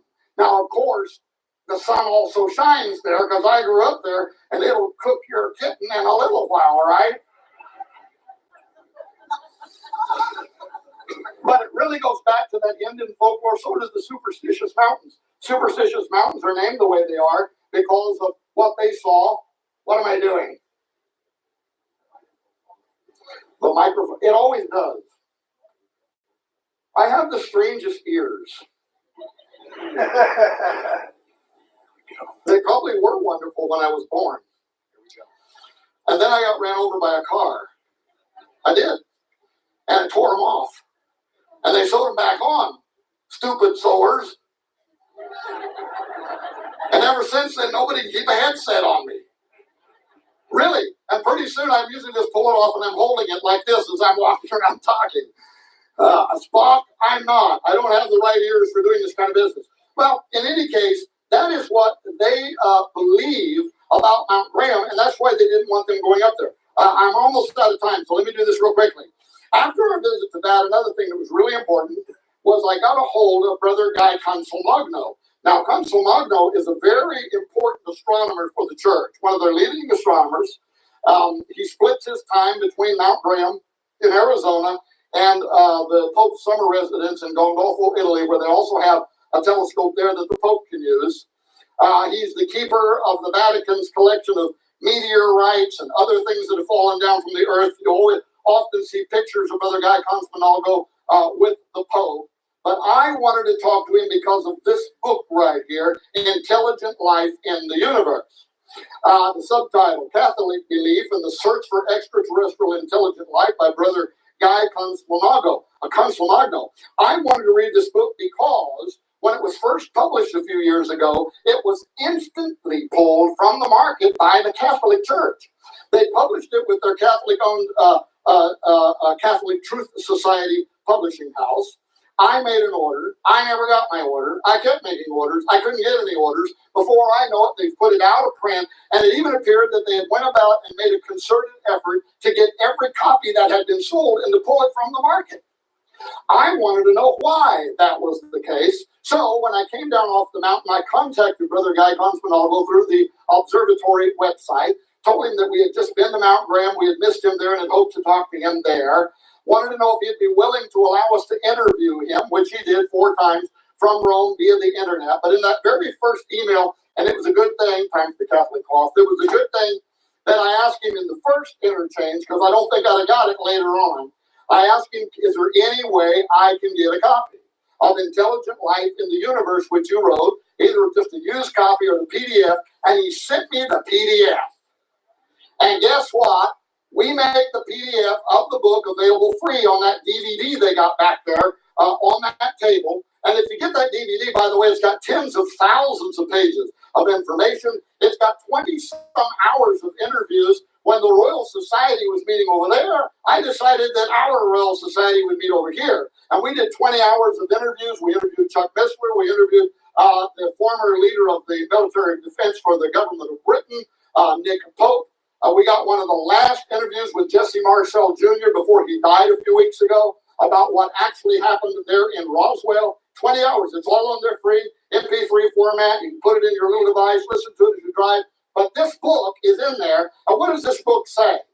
Well, when I asked Brother Consolmagno about what these churchmen were saying, that the aliens are coming and it's going to require us to have to change our understanding of the gospel, he quoted from his own book. These are in this book. He quoted from his own book. Oh, I asked him, I said, where would I find an example that advanced extraterrestrials might come to the earth sharing the secrets of heaven? And he said, well, Tom, it's happened once before. And I said, where? He said, haven't you read Genesis 6? Now think about that. He's using a story to imply our space brothers were once here. They're coming back. They're going to correct our version of the gospel. And he is using as a sample of that who we would call fallen angels. And in fact, they did come to the earth once before, and they did share the secrets of heaven. They shared the secrets of genetic manipulation.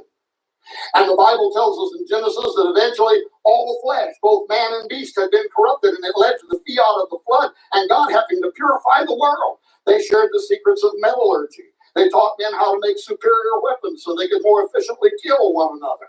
They taught the secrets, it says, of potions and allures. And some of the ancient texts say they taught women how to make lures so that they could lure both men and angels into their bedrooms.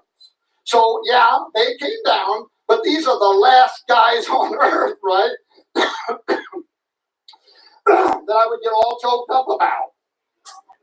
That I would consider to be my space brothers, and they're coming back again. So when I question him about that, he quotes John 10:16. He makes the same point in the book. And he says, Tom, have you not read, and other sheep I have, which are not of this fold, them also I must bring, and they shall hear my voice. See? They listen to God better than we do. And there shall be one fold. They're coming with me. And when we come, there will be one shepherd, and we're all going to become one fold. But he then uses this to again quote from his own book, in that he says, perhaps it is not so far-fetched to see the second person of the Trinity, the Word, talking about Jesus, who was present in the beginning, John 1:1, coming to lay down his life and to take it up again, John 10:18. Look at this. Not only as the Son of Man. Now he's talking about aliens here. That's all we're talking about. As the Son of Man, but also as a child of these other races. And here's the email I sent back to him. I said, Brother Cosmonalgo, really? Do Vatican scholars actually believe that Jesus might have been the star child of an alien race? Do you and other Jesuits secretly hold that the virgin birth was in reality an abduction scenario in which Mary was impregnated by E.T., giving birth to the hybrid Jesus? And he would not answer that question, but in fact, that is exactly what he says. Well, bottom line, during our investigation, we compiled what? Oh, it might have been painted by a famous Franciscan, but probably not. We compiled it. If you read the book, you'll see an extraordinary number of additional documents written by Jesuits and Opus Dei level church theologians that are now arguing in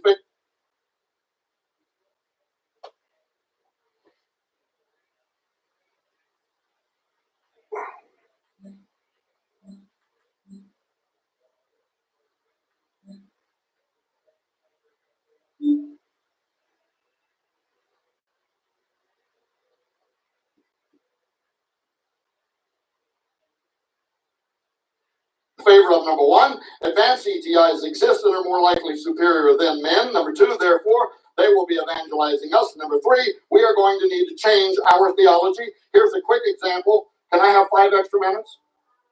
A great example, Father Giuseppe Tanzolini, an Opus Dei theologian of the Pontifical University of the Holy Cross in Rome, in other words, the Pope's university, argues how such spirit. And this entire paper, which is a very large theological dissertation by him, is also on the free DVD. But he makes this argument how a contact with spiritual ETs is not going to immediately oblige the Christians to renounce their faith in God simply on the basis of the reception of new, unexpected information of a religious character from extraterrestrial civilization. But that such a renunciation could come soon after, as the new religious content originating from outside the earth is confirmed as reasonable and credible. How in the world would you confirm alien information as reasonable and credible? Again, it goes back to, I think they have a deal with somebody. But in any case, once the trustworthiness of the information has been verified, the believer would have to reconcile such new information with the truth that he or she already knows and believes on the basis of the revelation of the one and triune God, conducting a rereading of the gospel inclusive of the new data. Well, I think the Bible has some intriguing things to say about all this too. Very quickly, the Antichrist will appear with all lying signs and wonders, 2 Thessalonians 2:9. Secondly, his coming will be marked by fearful sights and great signs from heaven, Luke 21:11. Also, don't forget the Bible tells us that men's heart will fail them for fear for seeing those things that are coming upon the earth. Thirdly, the Antichrist and false prophet will be aligned with the powers of the air and able to call down fire from heaven. Fourthly, and this is one of the more intriguing ones, is Daniel, who says that the Antichrist will champion worship of a strange alien god. Daniel 11:38-39, in his estate shall he honor the God of forces, and a God whom his fathers knew not shall he honor with gold and silver, with precious stones and pleasant things. Thus shall he do in the most strongholds with a strange God.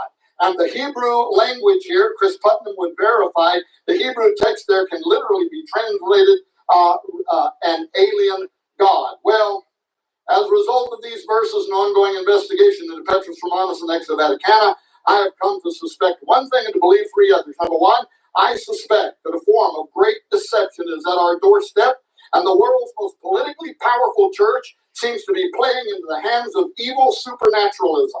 It is obvious now that the Vatican is preparing for it, even perhaps monitoring from Mount Graham the approaching of an alien savior. I suspect that.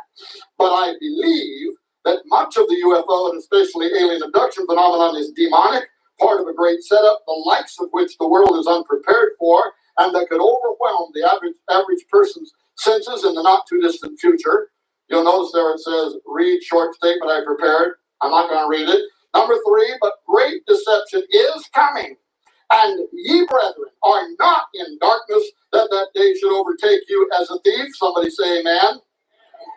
And finally, I believe the entire world is soon going to witness the power of Christ over the deceptive ones, as it describes the near future seen in Revelation 9:11-21. And I saw heaven open, and behold, a white horse, and he that sat on him was called Faithful and True. and in righteousness he does judge and make war. His eyes was a flame of fire, and on his head were many crowns, and he had a name written that no man knew but he himself, and he was clothed with a vesture dipped in blood, and his name is called the Word of God. And the armies which were in heaven followed upon him in white horses, made up. Make sure they're evangelical. You can read the rest for yourself. Ladies and gentlemen, thank you so very much for allowing me to come here today and to talk to you once again.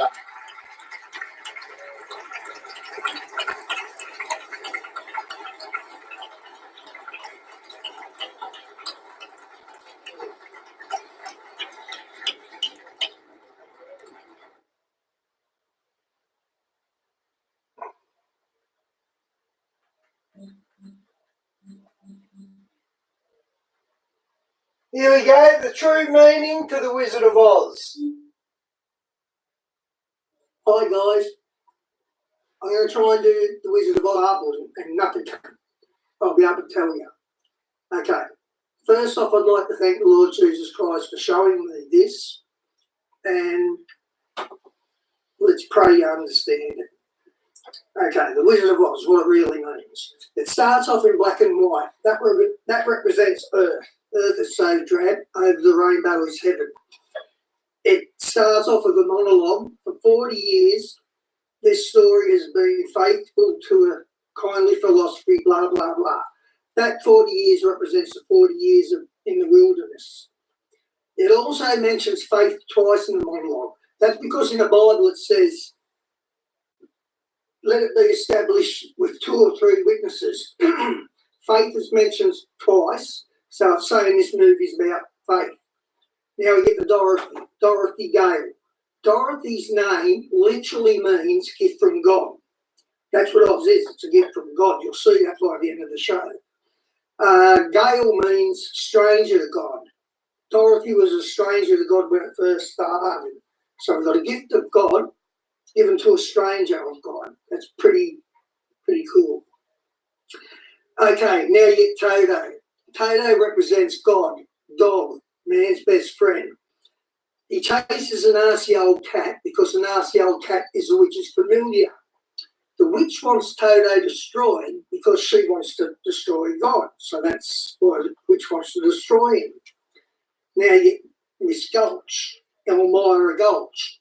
Elmira means Arabic princess, and she represents the Wicked Witch of the East.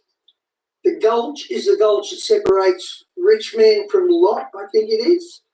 Well, that's Old Testament, so it's Old Testament and the Quran. There's mention of both spiritual thinkings. Okay, over the rainbow is heaven. And at the end of the song, the camera pans up and you see heaven coming through the clouds. It's very pretty. And then Dorothy sings, if little bluebirds fly beyond the rainbow, why can't I? Well, why are they bluebirds? I'll explain later. Now we get to the farm. The witch shows up to take Toto from Dorothy. And when she does, Aunt Em goes, for 23 years I've been dying to tell you what I think of you. But being a good Christian woman, I can't. Well, that 23 years, the actual 23 represents Bill Wise's 23 minutes in hell. And it also represents Revelation 12, the lady in the sky, on September the 23rd, 2017. Look up celestial events to see what happened. That was the great mystery of the lady in the sky. Okay, how is that possible when Oz was made in 1939 and Bill Wise wasn't shown hell until a few years ago, and Revelation 12 didn't happen until just then, a year ago? How is that possible? Well, when Dorothy runs away from home and she finds Professor Marvel, the camera pans in on this sign. It says past, present, and future Professor Marvel in high crystal. Change high crystal to high definition, and past. Wizard of Oz was made in 1939. Present, we're being told the true meaning now. Future, Bill Weiss, 23 minutes in hell, and Revelation 12 was in the future. So it's showing you futuristic events. Futuristic events. Okay, Professor Marvel. All characters played by Marvel represent God.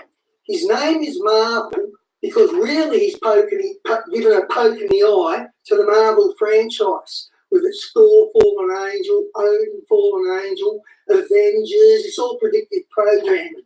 So it's actually a poke in their eyes. And he's also wearing black and white checkered pants. Well, that's a Masonic black and white. It's saying to the Masons, I'm wearing a pants here, not you. So anyway, Professor Marvel, yeah, it's a poke in the eye. Okay. All characters played by Marvel represent God. I'll prove that later on. Toto pinches a sausage off him, and Marvel says to Toto, from one dog to another dog. Well, that's from one God to another God. It's the same God, it's the same God. Okay, then a storm hits. The big storm hits where the tornado comes from. When it does, Professor Marvel grabs a horse named Sylvester, and he's putting it in shelter because it's going to storm. Well, Sylvester is the saint that converted Constantine to Catholicism. He created popery. So Sylvester the horse is really saying, look out at the Catholic Trojan horse, which is why it's a horse. Then it pans back to the farm and 4 horses escape from the barn. They're the 4 horses of the apocalypse. They're out on the loose. I personally think the 4 blood moons were the 4 horses coming out of the stables, but I don't know. But that's just what I think. Okay, then the tornado hits.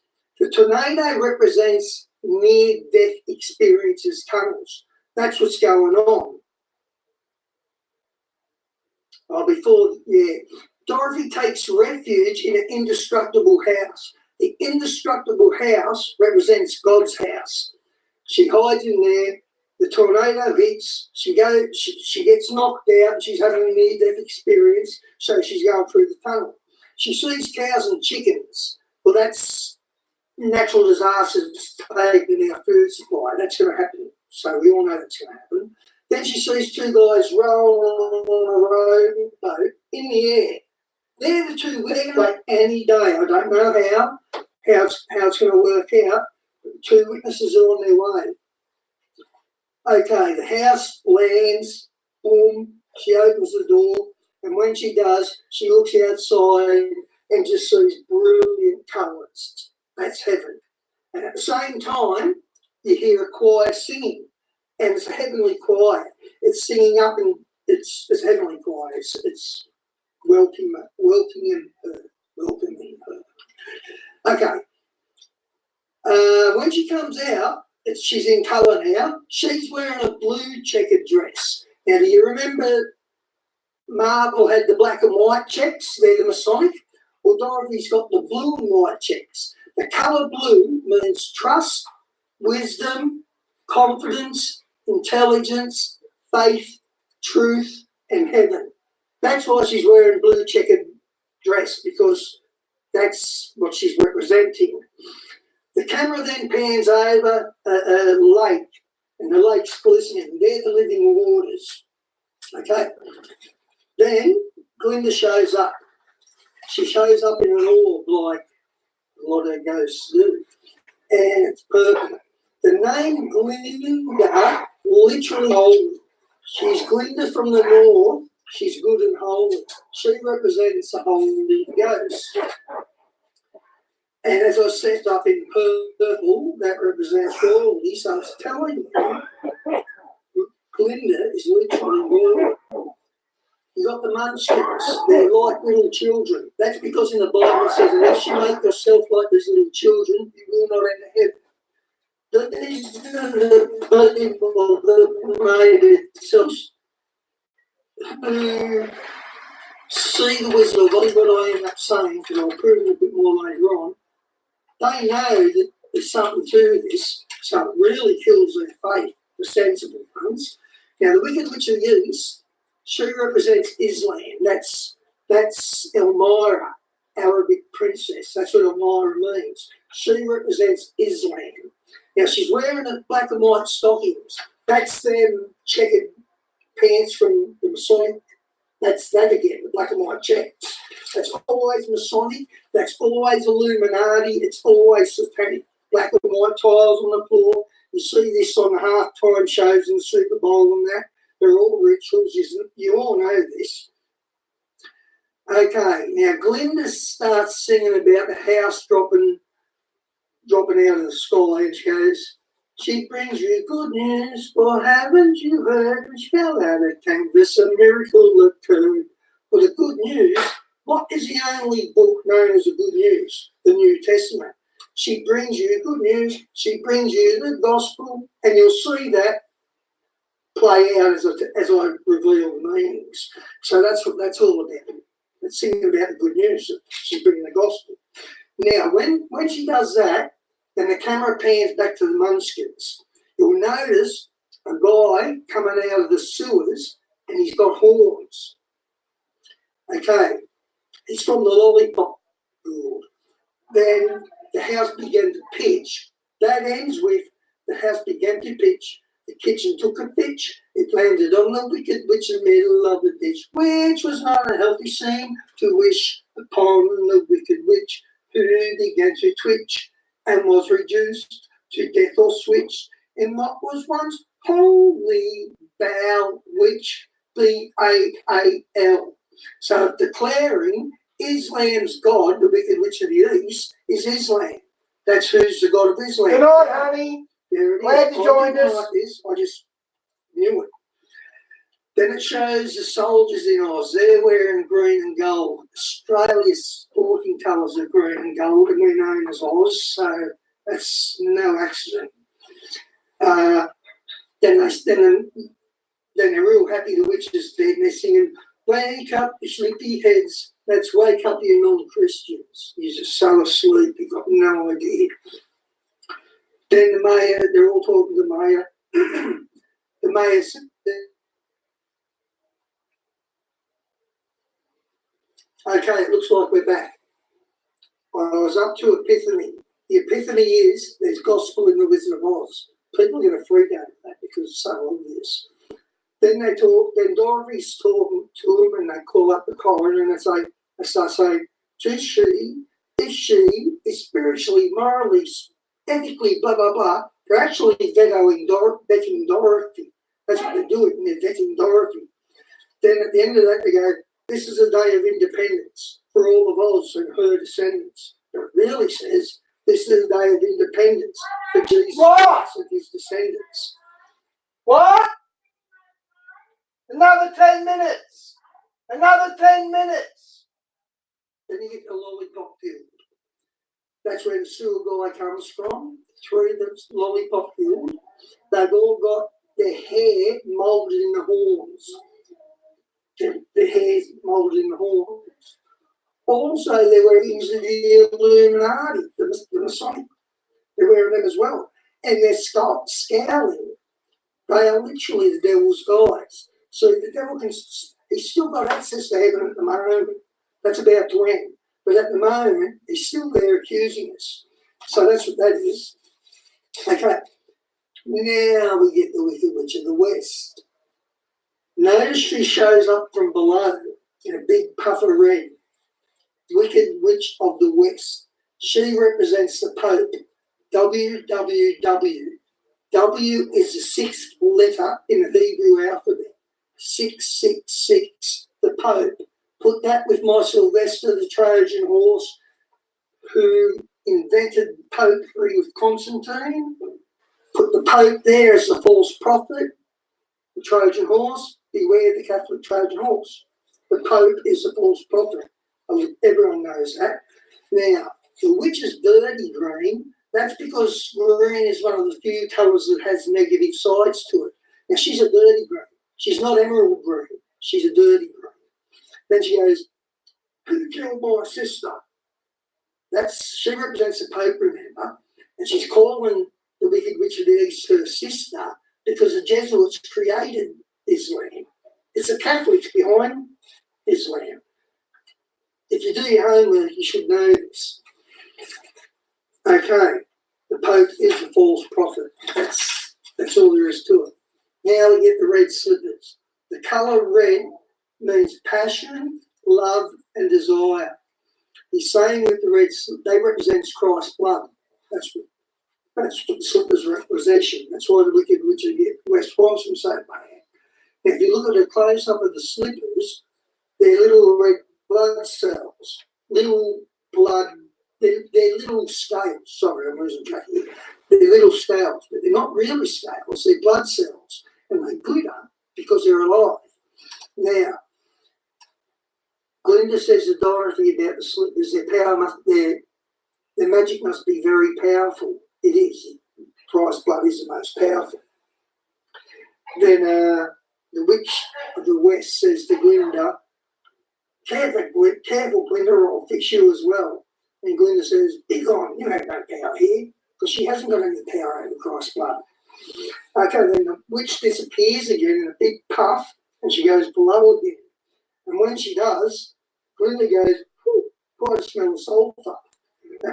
So there's sulphur coming up from hell, as you can see.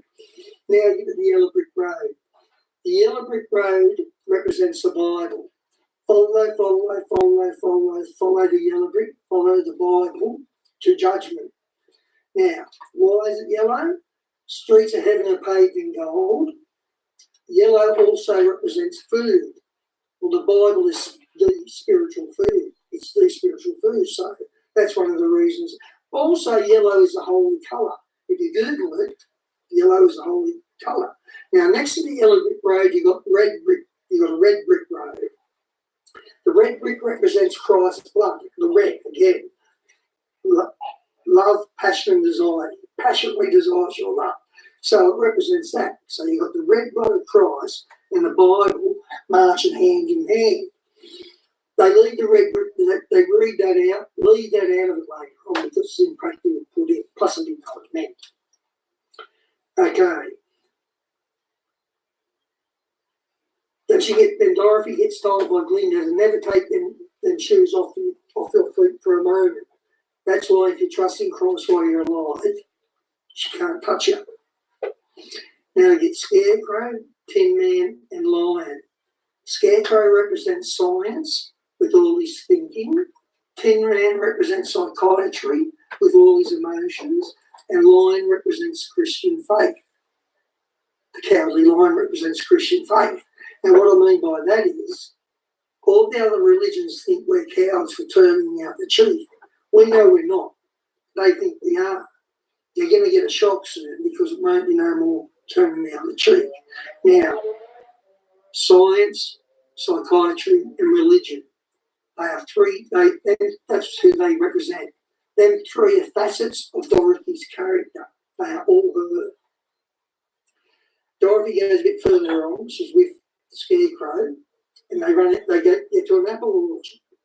When they get there, the camera pans to the orchard. You see a witch, who is the Pope, Satan. You see a witch pulling away from an apple tree, pulling away like that, and Dorothy goes up to the tree. Well, that represents Eve's temptation and how she fell. There's Satan at the bottom of the tree giving her the apple. That's what that represents. Okay, the broomstick. The broomstick represents shortcuts. How does it represent shortcuts? The witch fluted emeralds, flew around emeralds. Dorothy had to walk. The witch had the shortcut. We got the shortcut at the end. Okay, they get to the forest, and lions and tigers and bears no more. Lions and tigers and bears no more. Well, that means two things. Lions, Britain will betray the USA by the Commonwealth of Canada. Tigers, China will purposely collapse the economy. And bears, Russia will save our Canadian borders. The second thing it means is take the first letter of each thing. Lion, tigers and bears. L to the G, that's really God. So it's God saying to them, I'm watching what you're doing. That's what he's saying. They get to the poppy fields. The poppy fields represent opium. When they get there, Dorothy, the Lion, and Toto, they get stoned. They crash out. Scarecrow and Tin Man don't get stoned because they're abstract. Lion, Dorothy, and Toto, they're flesh and blood. So the opium's affecting them. But Scarecrow and Tin Man, them being the ego, being abstract, they don't get stoned. So that's how it comes. Then, when they realise they're in trouble, Tin Man and Scarecrow start yelling for help. Help, help. When they do, Glinda shows up. She shows up and she waves for a wand and it starts snowing. When she does that, you can see straight through Glinda to the poppy fields, to the guys as they're all spinning out. That's Glinda literally being the Holy Ghost. I'm the ghost, look, you can see right through me, I'm the Holy Ghost. Don't forget her name too. Now when they come to, Lion goes, unusual weather we're having, ain't it? Well, that's a nod to climate change. Whether you believe climate change or not, it's an issue, and the weather is changing. And that again wasn't known in 1939. That's that past, present, and future. That's the future part of it again. Okay, they step out of the woods and into the light. That's basically Dorothy's beta addictions. They get Emerald City, and they ring the bell. And the guy answers and says, puts a sign up that says, bell's out of order, please not. Well, why that is, it's a moral of Oz. Knock and I will answer. He will answer, that's what that is. Please not. In other words, please ask me in your life. Then he goes, who rang that bell? And the guys all say, we did, and they're trying to hurdle their way in. And they said, the good witch of the north sent us. And even Scarecrow says to him, she's wearing the slippers you gave her. Well, when did the doorman give her the slippers? He never gave her the slippers. So, unless what I'm saying is right, that all characters played by Professor Marvel represent God. Even though Glinda gave her the slippers, she didn't really. They just appeared on their own. Glinda didn't put them there, God did. So, he's saying, I'm the same character here. Okay, she's wearing the slippers you gave her. When Mrs. spins out and she goes, with the big crystal ball, she goes, Jews or no Jews, I'm still great enough to conquer her. But if you listen to it properly, it sounds like Jews, as in Israel, Jews or no shoes. Well, Jews, that's Old Testament. The shoes, the red shoes represents Christ's blood. That's New Testament. So she's actually saying, New Testament or Old Testament, I'm still greater than that. So, yeah. Then she says, the Emerald City, as fast as lightning. When she does, she takes off, she comes around. When she gets in front of the castle, and there's the silhouette of Anubis, Egyptian god of the underworld, the dog-head one. There's Anubis. It's not Wicked Witch of the West, it's Anubis. Then we're back at Dorothy and the gang. They get into Emerald City. And when they do, they see everyone's wearing circular hats. Everyone.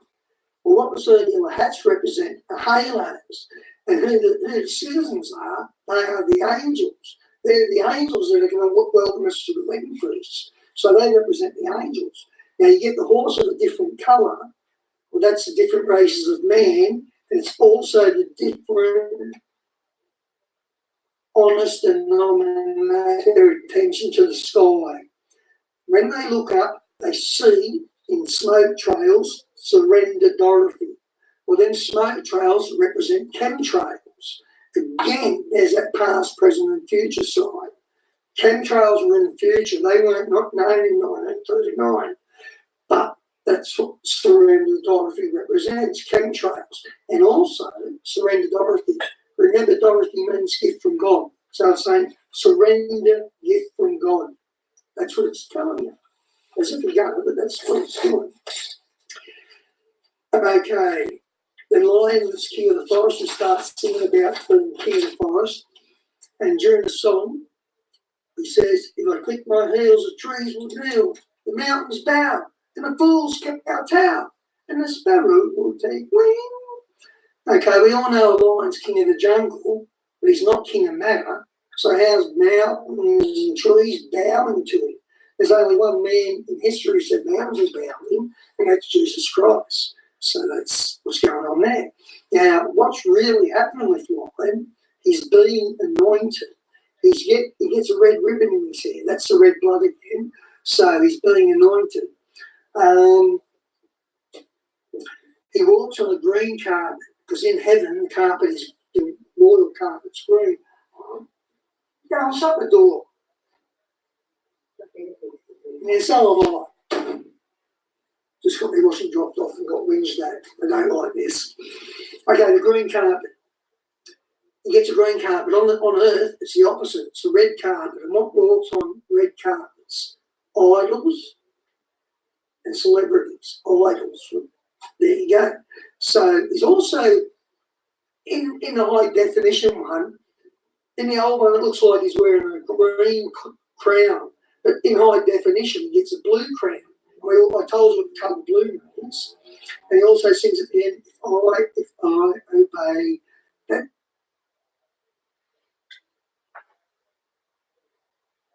Oh, I know why it went low. Problems.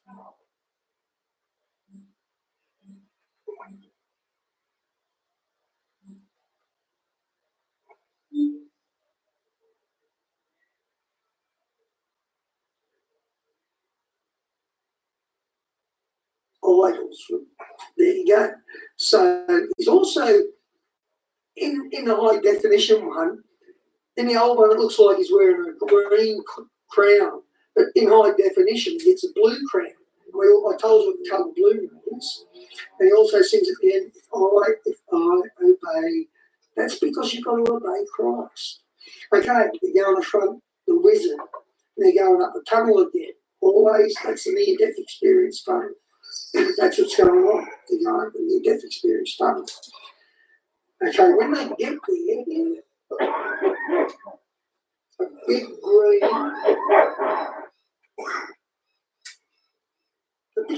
head that's like a hologram.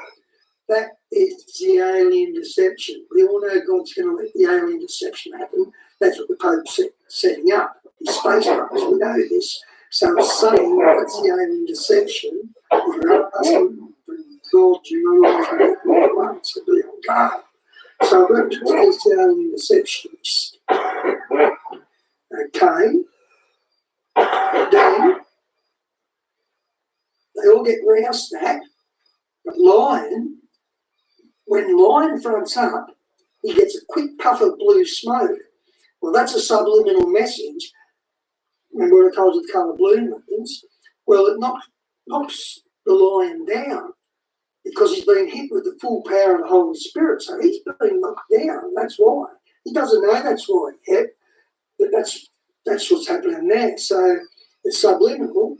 And I'll remind you at the end about what the 8 colours of blue is. 7 colours, not 8. That happens there. He's getting knocked down in the Holy Spirit. So now, really got the Holy Spirit on the side. He's ready to take on the witch. They have to kill the witch. No more cowardly Lion. They're not going to cop this anymore. They have to kill the witch. And so they go to the Hawaiian forest. The Tin Man starts panicking because he represents, he starts panicking, he gets attacked because he represents emotion. This is Tin Man I'm talking about. Or emotion, fear. They're trying to trigger Dorothy's fear. Then the Lion going, I do believe in spirits. I do believe in spirits. Because being a Christian side thing, he knows it's really a spiritual battle. So it's still the same thing. Then you see, that's our house. By the flying monkeys. The flying monkeys are the Catholic clergy. The two flying monkeys. They know what's going on. They know exactly what's going on. So the clergy represents the flying monkeys. They're all demon possessed. It's not good. Don't trust the Catholics. Now, Dorothy's in the castle. She's been kidnapped. And the witch goes, "Isn't it nice of you to visit me in my loneliness?" Well, she's lonely because she's separated from God.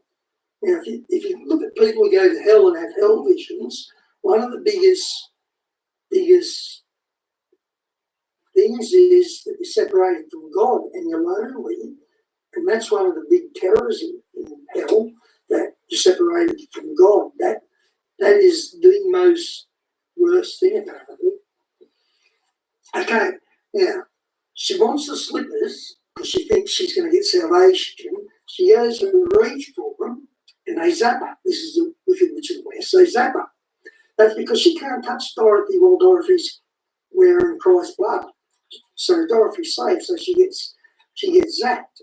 Then Toto escapes from the castle and runs out of the forest. To Dorothy, "You and your dog have been more trouble than you're worth. You and your God have been more trouble than you're worth."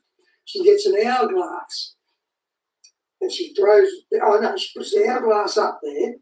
The hourglass represents time's up. And it's time's up for us as well. We all know we're in the last days. Revelation 12 on the 23rd of September last year proved we are in the last days. It's not debatable. So that's what the hourglass represents. Excuse me. Then she says, "I can't wait forever for those shoes." This is which I'm talking about. But it actually sounds like I have to get those Jews. That's how she says it. So I interpret that she can't wait there to get those Jews. Toto finds Sam and that and leads him back to the castle. That's because he's got his control and everything.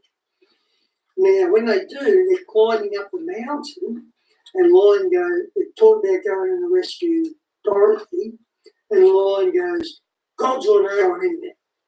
Well, who said the witches, east and west? Who said they were gods? That didn't show up anywhere, unless my theory is correct, that the witches represent gods, small G gods, not big G gods, but Baal and Satan. That's who the west and east, that's who they are, Baal and Satan. I didn't put this in there, I just found it. Okay. They're getting hunted by the demons, or the soldiers of the castle, which are green demons. And eventually, Dorothy has to throw a bucket of water to save Scarecrow, but it hits the witch and it kills her. That's because there's no such thing as holy water. That's Catholic mumbo, and it's blasphemy to say there's such a thing as holy water. So their own blasphemy kills them. That's what that means, holy water. That's ridiculous. And that's why the holy water, their own blasphemy kills them. Okay. They go back to see the wizard. When they get they're getting verbal. She's lucky it's God goes up, pulls a blanket back and exposes God.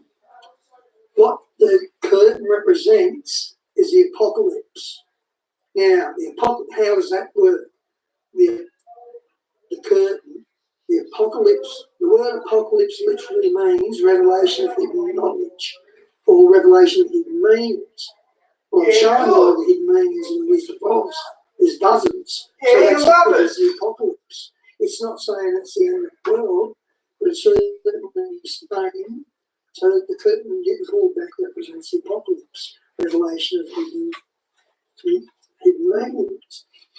Then he gives them their wish. He gives them all their wishes. They're not what they expected, but Scarecrow gets his wish, and he goes, "Joy, O rapture, I've got a brain. The square root of the hypotenuse of the triangle," and he starts quoting mathematical formulas. He couldn't do that before. Now all of a sudden he can quote mathematical formulas. So he did get his brain. It wasn't pretend. Then you get Tin Man, he got his heart, Because when he's saying goodbye to Dorothy, he says to her, I know I've got a heart now because it's breaking. So he did get a heart. Then we get the Cowardly Lion. He gets the Triple Cross, the medal, the Triple Cross. The Trinity, the Lion gets the Triple Trinity Cross. That's his medal. So that's saying no more Cowardly Lion too. So they got their wishes. It's not what they expected, but it'll still get them home. Now, when Wizard's talking to Scarecrow and giving him his diploma, he said it comes from E pluribus uno. Out of one comes many. Out of one comes Christ. E pluribus uno. So, yeah. Now, when they're talking about Dorothy, she thinks she's getting ripped off. And he says, you cut me to the quick. And he says, you forced me into a cataclysmic decision. Well, the cataclysmic decision is bring home the elect and leave the unsaved to their fate.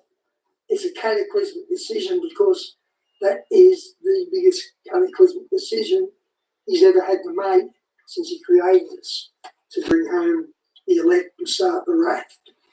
Now, the balloon, see the balloon. The balloon is tied to crosses. You will not get raptured without the cross. That's what that represents. Then they get the Dorothy. Wizard goes early, accidentally goes early. I really don't know what that means yet. I will though. Anyway, so he means a rapture. And they get Glinda in hell. Glinda represents Holy Ghost, and she tells her to cut 3 times. There's that Trinity again. It's always a Trinity with them. And it's 3 characters, Trinity, that are with Dorothy. I didn't realise it till just then. Anyway, she goes back to Earth, but this time she's gone back reborn. You can see the truth in your head now. So you can see all the colours and the wisdom. So it's not as drab as it was. Now, here's something interesting. In the beginning of the movie, you've got Tin Man, Scarecrow, and Lion. When they're in human form, their names, Scarecrow is Huck, Tin Man is Hickory, Tin Man is something, Hickory, and Lion, his name's Ezekiel. The human character who plays a lion, his name's Ezekiel, in black and white. Well, it is Hebrew for God strengthens. What is the lion after? He's after strength and favour. So, God strengthens Ezekiel. So that's the Wizard of Oz. I hope it's not junk. I hope it ain't garbled. Okay, thanks for listening. So there you go.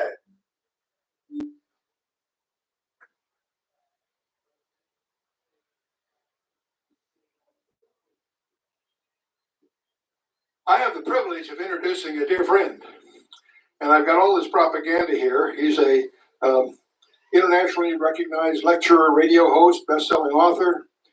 His columnist, well-known columnist, whose articles have been referred to by writers in the LA Times Syndicate, MSNBC, Christianity Today, New Man Magazine, WorldNet Daily, Newsmax, and goes on and on and on of people that have used him as an authority. But let me tell you, he and Chris Putnam undertook a book called that dealt with the prophecy of the popes, and they published it back in I believe it was March or April of 2012.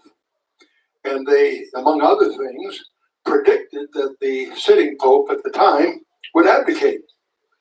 And a year later, in February of 2013, the pope, for the first time in 600 years, abdicated, which of course put Tom Horn and Chris Putnam on the headlines. Okay, and so that, you think that'd be pretty good? No, they had a book coming out last month or a few months ago now. That I haven't talked to him about his ability to pick good titles. The title of his second book was called Exo-Vaticana. And I've read the book and I respect it highly. I still don't understand why it was named that way. But the point I'm getting at is that book As many of you may know, I have had a very early and continuing interest in an area that has to be the most difficult area to research on the landscape, the area called UFOs. It's very difficult to research because most of the information there is nonsense and foolishness, some well-intended, some malicious. It's a very, very difficult area to take seriously. And yet, I've discovered that they did a book, he and Chris Putnam, that is unquestionably the most scholarly, most thorough, most competent development of that very difficult area.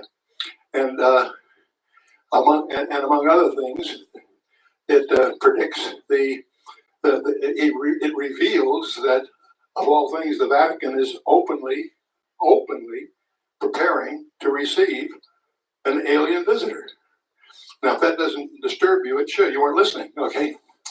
So, Tom, much to my delight, requested that I do the introduction to that, which gave me a preview glimpse of the chapters, and I was stunned with the depth of scholarship and the thoroughness that they've done, so I was pleased to be part of that. So it's become one of my most treasured volumes in my library, Exo Vaticana, by Tom Horn and Chris Putnam. Now, he's done a number of other books he's well known for, of course. Apollyon Rising 2012. If you're interested in the occult, the Freemasons, that sort of thing, there's lots of nonsense around. It's a great book on that and related subjects. What he doesn't have on the list here, he has published a book called Zenith 2016, which is Apollyon Rising brought up to date. So he modernized it, cleaned it up, added some things. And that's also become one of my favorite sources in an area that's very difficult to get competent insights into. Freemasons being just an example of that. So you're going to hear from one of the guys that I respect more. I can't think of anyone I respect more highly in the publishing field, in the Christian publishing field, than Tom Horn. So that's as candidly and as strongly as I can express it. And there you are.